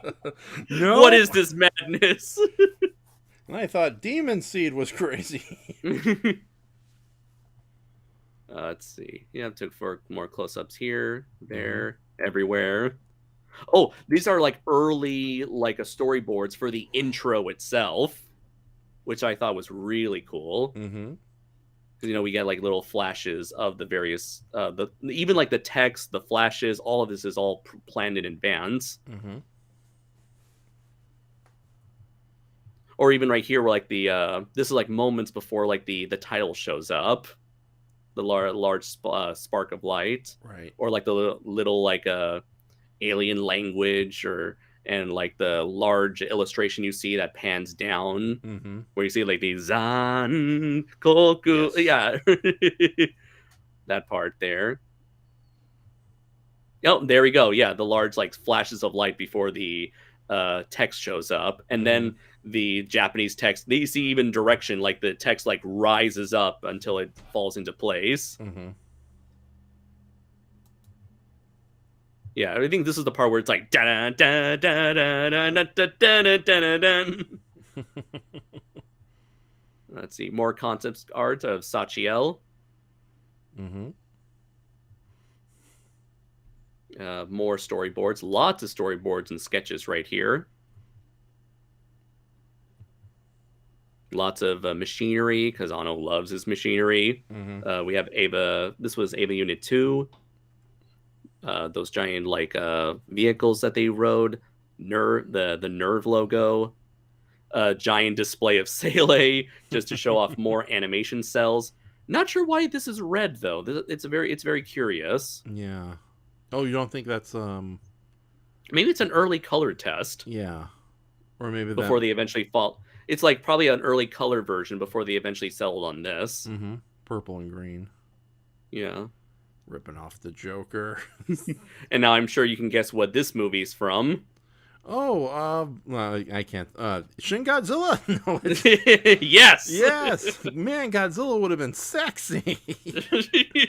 Yeah, no, it's the live-action Cutie Honey movie. So I'm a big fan of that film, although a lot of people seem to despise it, so... Funny enough, I did got like Norman. He knew the main actress who played Cutie Honey, and he told me this amazing story where there was this one asshole on set who I forgot what he was in. He was like some sort of like higher position, and he didn't like how this main actress who played Cutie Honey. I think this was like either on the set of Cutie Honey. No, this was probably like on another movie that Norman worked on, and so he told this actress.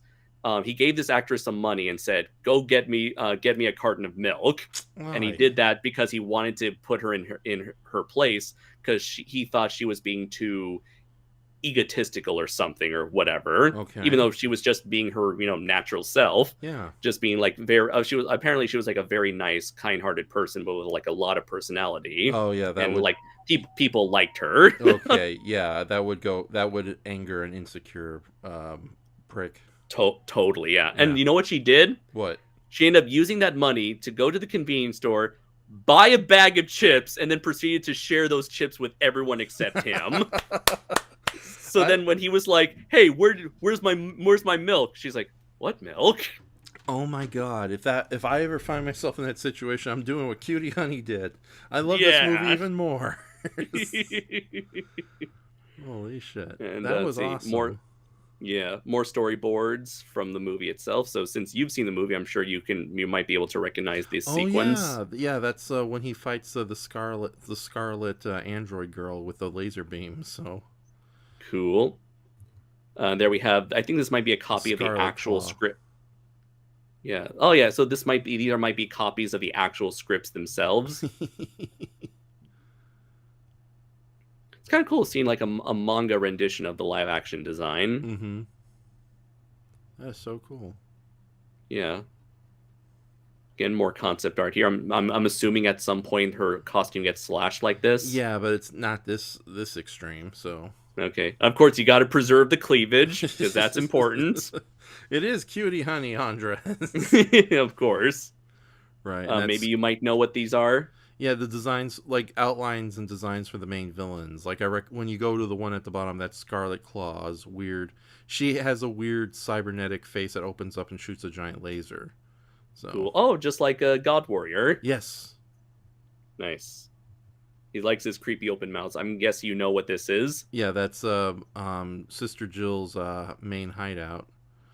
Cool. Although the Sister Jill in the live action movie is technically a giant sentient monster tree that just uses a human inside. So I think judging on these designs at one point, I think the tree was supposed to come to life, hence the giant claws.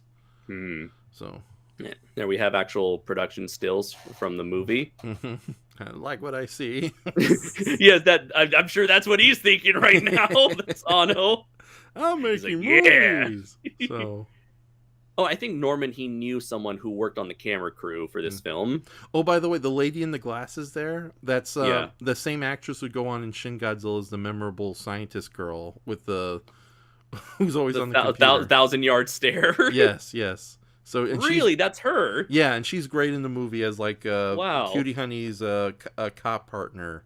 So the Commissioner Gordon to her Batman. Yeah, exactly. So. Or I guess like I'm assuming like Harvey Bullock, because she seemed like someone who'd be like, I'm against like crazy sexy girls like you go prancing around these streets. Yeah, like Harvey Bullock and Batman went shopping and became friends. They realized friendship is more important.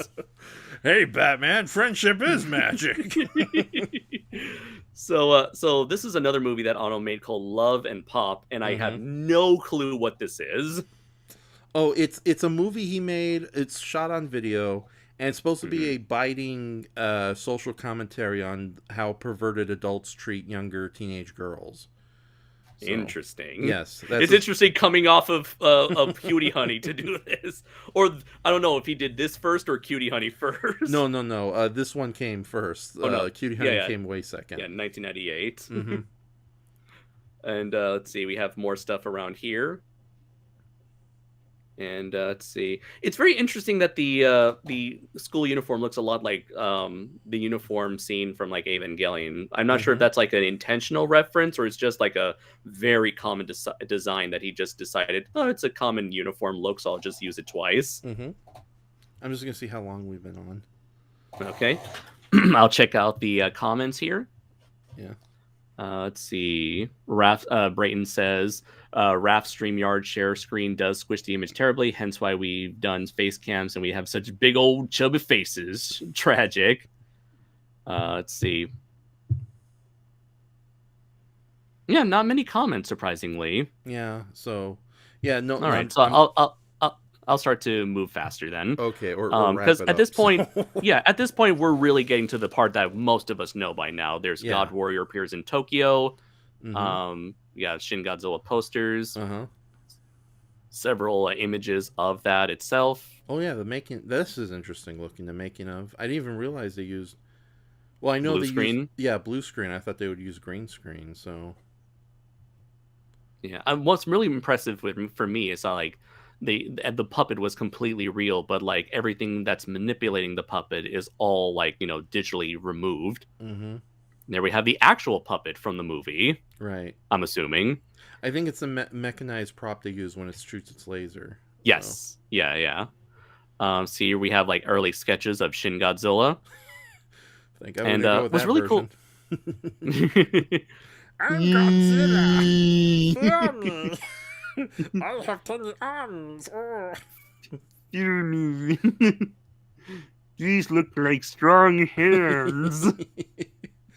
Oh my God! Is that my dad? No, alien longer. Go away. Now, what's really cool here is that I've seen these images before, and I know these were included in the Art of Shin Godzilla book. But it's really cool to see the actual sketches in person here. Nice. And there's that infamous blood vomiting sequence that was edited out of the movie. Various notes, as well as several copies of the script here. More sketch here. Now, I thought that this was like I thought our buddy Yoko Higuchi was somewhere in the back here, but unfortunately I checked with him and he confirmed that no, he was not part of either of these photos, sadly. Okay. Let's see. There's him, little Shin Godzilla, giving a nice smile for the camera. Hey. little sketches here of when the portion of his skin fell on the ground. And I guess this must have been like a drop concept where that portion of skin would end up growing into a Godzilla head. More sketches of his earlier forms. It's like, we want to make it look as fucked up and disturbing as possible. Storyboards for the U.S. bomber sequence. Let's see, not sure. Oh, I guess this is the part where you first see his eye when he's pushing all those boats towards shore. Right. Of little models of the origami sets, as well as, I'm assuming that's a piece of skin right there.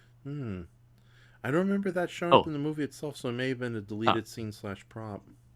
Here we go, Shin Godzilla. Oh yeah, probably it's a prop from maybe the effects themselves. So I know like Yoko has a couple of rubber skin that he keeps refrigerated. Oh, neat. Let's see, Hibu Teru. So yeah, structural analysis drawings made with folded paper. I'm glad that they tell us what these are, but not what the most interesting thing is. Yeah. We have various models of the various forms of Shin Godzilla. Kamata-kun, Shinagawa-kun, and fourth form. I do find it interesting that they did give him arms, which the final version did not have, I believe. Yeah. And we have that infamous model of the tip of his tail, which was really cool to see in person. Was it really tall or fairly short? Let's see. There we go. That's how tall it is compared to everyone else. Yeah, it seemed a lot bigger on camera. I guess with a fisheye lens and the sky behind it was easy. Yeah. Let's see. And there it is in all its fucked up glory. Warrior King, yeah, the Cutie Honey actress does sound pretty cool. And I think I love her even more now. Let's see. And of course, we get to the end rebuild of Evangelion section. But what's really, really cool is that there's this gigantic like diorama model set of the village from the fourth movie. Oh my goodness. Why was this made? I'm assuming...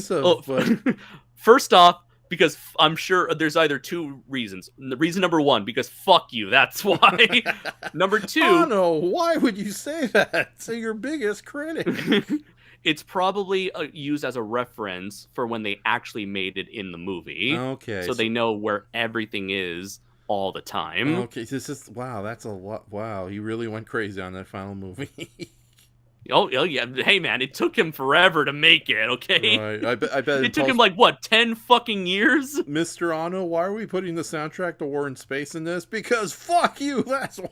I need this for my Ultraman fan fiction. All right. When are we gonna get Shin Ultraman? I wonder what's going on there. I can't wait any longer. I want to see what wacky bullshit he has in mind. And of course, like the thing is, like there's this like white line right here that you're not supposed to cross. But of course, like from most angles, you cannot see the white line. I didn't even knew it was there until when I took this photo here. That's when they told me don't step across the white line. I'm like, oh shit, there's a white line. And underneath the table is the white stripes. More images here. Okay. So it's really astounding that they actually mapped out this entire location here. And I understand why, because this is where like a good half the movie takes place in. Did you ever saw the last Eva movie? No, I still need to. I've seen the first. Oh, it's beautiful. Yeah, no, I like the other three, but I really want to see the final. Oh no, yeah. Half of this movie is like in this location here, where it's like an old train station that's been repurposed into a village for the surviving. A few portion of the surviving human race. Yeah. Let's see. Not sure what this is, though. No, Brayton, this isn't the Thomas the Train playset. And then Doomzilla says Anno really had a falling out with Funimation during the days of Evangelion 3. Oh, I know what happened there, my friend. Yeah, thinking the English dub wasn't up to his standards. No. Yeah, kind of. What happened was like they were screening that at like I think it was Anime Boston, a convention, and everyone was going fucking nuts over the movie because of how batshit insane the third movie was. But the person who was there to represent Studio Kara misinterpreted all that crazy reaction as, oh no, they must think the movie's bad. It's probably because the translation's not good enough. Yeah, that's it. Okay. Not unaware of the fact that Americans are generally very active during a movie, and this is a convention where you have a bunch of fucking otaku weeb nerds just like geeking out over this movie. By the way, join us for Ultraman Trigger episode next week. Oh my god, Ultraman Trigger! Now, I hope Anno realized it was just enthusiasm from the fans, or is he still? Nope. Oh, Remember, because like ever since then, Kara was always like, no, we got to approve. We are going to do. We're going to look over, despite the fact that we are not native speakers. We are going to approve every single line spoken in all future Ava stuff. And it's so sad that a lot of Japanese companies are still kind of weirdly alien towards foreign translations and vice versa. Yeah, it's like what we know what's best for our product, for our audience. So what we say goes, because we know what's best. Right. And there's the all three posters, all three variations of the posters before the movie came out, after the movie came out. And I'm not sure where this one was. This was my first time seeing this. If you zoom in, you can see they all have wine bottles. It's after the movie comes out. Various models for the ships that appear in the movie. There's the choker from the third Ava movie. Concept art there. More concept art for their new pilot suits. More concept art.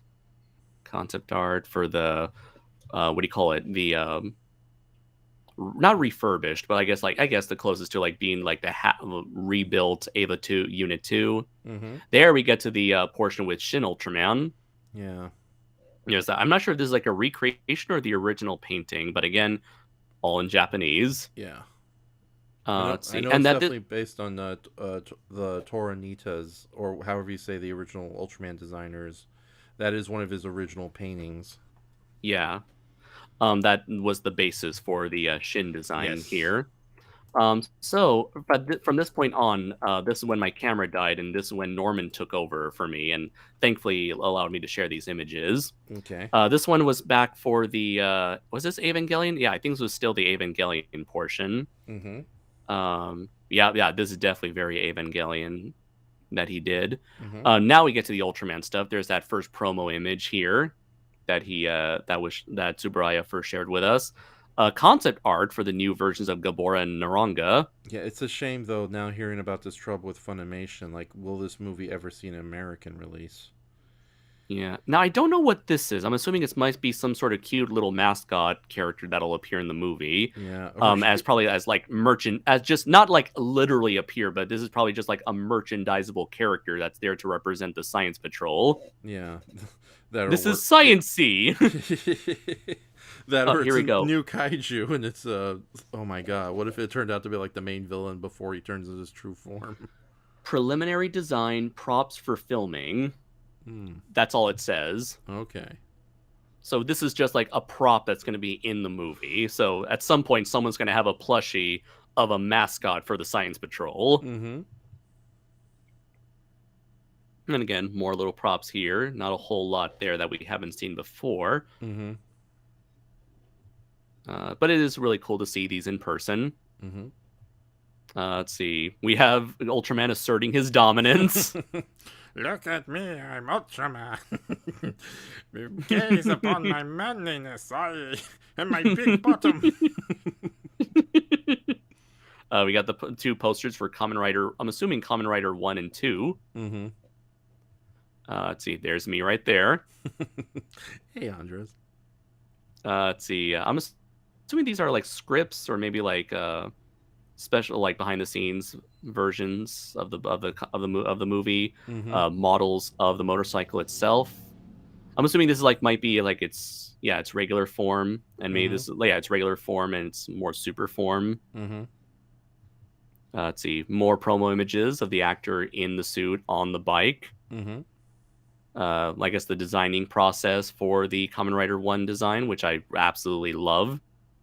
I do like the open mouth thing. Yeah, definitely there. Even they made a detail about it. Mm-hmm. Oh, yeah. So I guess they made like a closed mouth and open mouth versions. Mm-hmm. Nicer, closer look at the belt. And a little close-up look at the new version of Spider-Man. Mm-hmm. Not to be mistaken with the Spider-Boy movie. Yep. And that's, the final images are just me next to all 3 statues. I can't tell who's who. Shoot them all.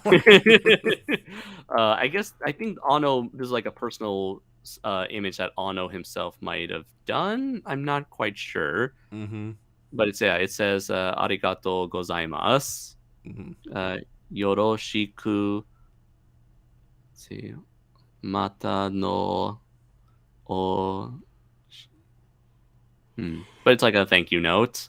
Oh, okay, yeah, of course. I'm an idiot. Hideaki Anno. So it's a thank you note from him. Yeah. And this was outside. This is a statue made by I forgot. I think it's an Italian artist, and he made this back in like 2003, 2004, in the middle of like Roppongi Square. Mm-hmm. That's a big statue. I mean, not statue, big hotel there.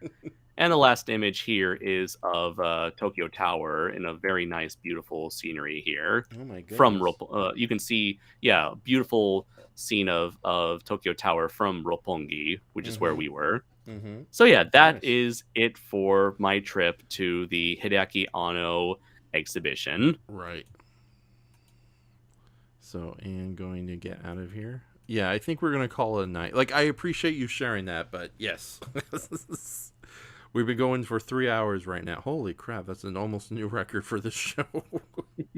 And to quote Laura, she said, is the Ultraman stuff done with?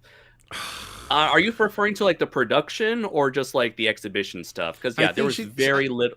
I think she's talking about our dumb show. Oh yeah, that was long done, Laura. Yeah. So lucky you. Yeah, if you don't want to be here, don't come. We watch Ultraman. So sorry about that. I'm starting to lose it. Warrior King does have a question. He says, "Do you think Shin Ultraman will look like classic Ultraman from the beginning, or will they end up going to Eldritch horror on us?" I don't think that'll happen, simply because I feel like Tsuburaya is more. I feel like they're more concerned with how their characters are treated, given that is a big brand that a lot of people still care about, as opposed to Godzilla, where no one in Japan gives a shit about Godzilla.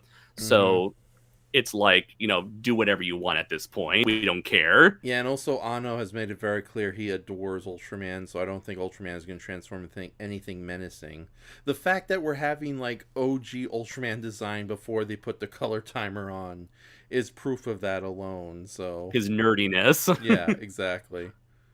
And Warrior King, no. So yeah, that's Warrior King. I'm gonna say no. Branton says, "I've always liked Knives Out, Beaks Bloody," said in Daniel Craig's Southern voice. Okay. Brand. He also said here earlier. He's like, "That's a cursed image. He's just standing there, menacingly." Yes, Laura and Brayton answered for me. Yeah, we are pretty much done with this show. And Goji Shay says, "Well, I like the show and I'm looking forward to next time with you guys." Oh, thank you very much, Shay. Thank you. So, okay, I think I'm about to lose it here. I think we should call it a night. I still got to talk to the Brayton Beast. Boom, boom, boom. I can't do anything dramatic, but any of course, all our links are in the description area, except for Kasakan, which you failed to include this time. God, So, quick update. Later. I'm done. Quick update. I will be part of just one panel for Kasakan. I shared the link in the chat. I hope that is shared. If not, I'll share it on StreamYard with you, Raph. Okay. To share in the chat. Yeah, hold on. Maybe I'll see it. I'll make it clear. No, I don't see it. Just share it on StreamYard. Okay, share it on StreamYard. So yeah, go over to kazakan.nardio.net, register for free. Kazakan will give you a link to the Discord server where the online convention will take place in. from December 17th to 19th, I will be part of a Saturday evening panel, just one panel actually. So yeah, big update there. So they moved the writing panel to an earlier time that I could not be a part of due to my time zone. So I'm going to still do the kaiju panel with Keith Foster, creator of Kadoja, and we'll just be talking about kaiju, what got us into kaiju, why we like kaiju, our favorite kaiju stuff, all of that and more. So tune in, please attend, check out Kasacon next weekend, where I will be having my own panel for the second year in a row. Mm-hmm. And I've already shared it in the chat section. I will try to update it in the description, although please remind me. So, okay, tomorrow, not now, because I'll forget about it now. So, yeah, this is what I get for waking up at 5 a.m. Like, don't be like normal people. Stay up late like I do and then wake up in the afternoon. Okay, so late. Okay, so hold on. I'm trying to find the end music for tonight. Okay, so yeah, now this convention, is it going to be able to watch here in America, or is it fully in Japanese? Like I said, it's on Discord, and it's run by Americans. Okay, then I will do my best to join it through Discord. So, okay, so thank you. Yeah, like I said, register for free, and you'll be emailed the link to the Discord where the convention will take place. Yes. Okay. Thank you. I am definitely losing it. Let's call it quits. All right, everyone. All right. Thank you very much for joining us. I will get back to you in a little bit, Mr. Andres. So, all right. So yeah, everyone, thank you for joining us. And oh wait a minute. Yeah, no, I just muted myself. Everything is a-okay. So yeah, let's call it a night. We will see you next week with a possible double feature, if not triple feature, dedicated to Aberos and Benali, the ancient demons who hate each other. So thank you so much for joining us, and we'll talk to you again next week. Bye.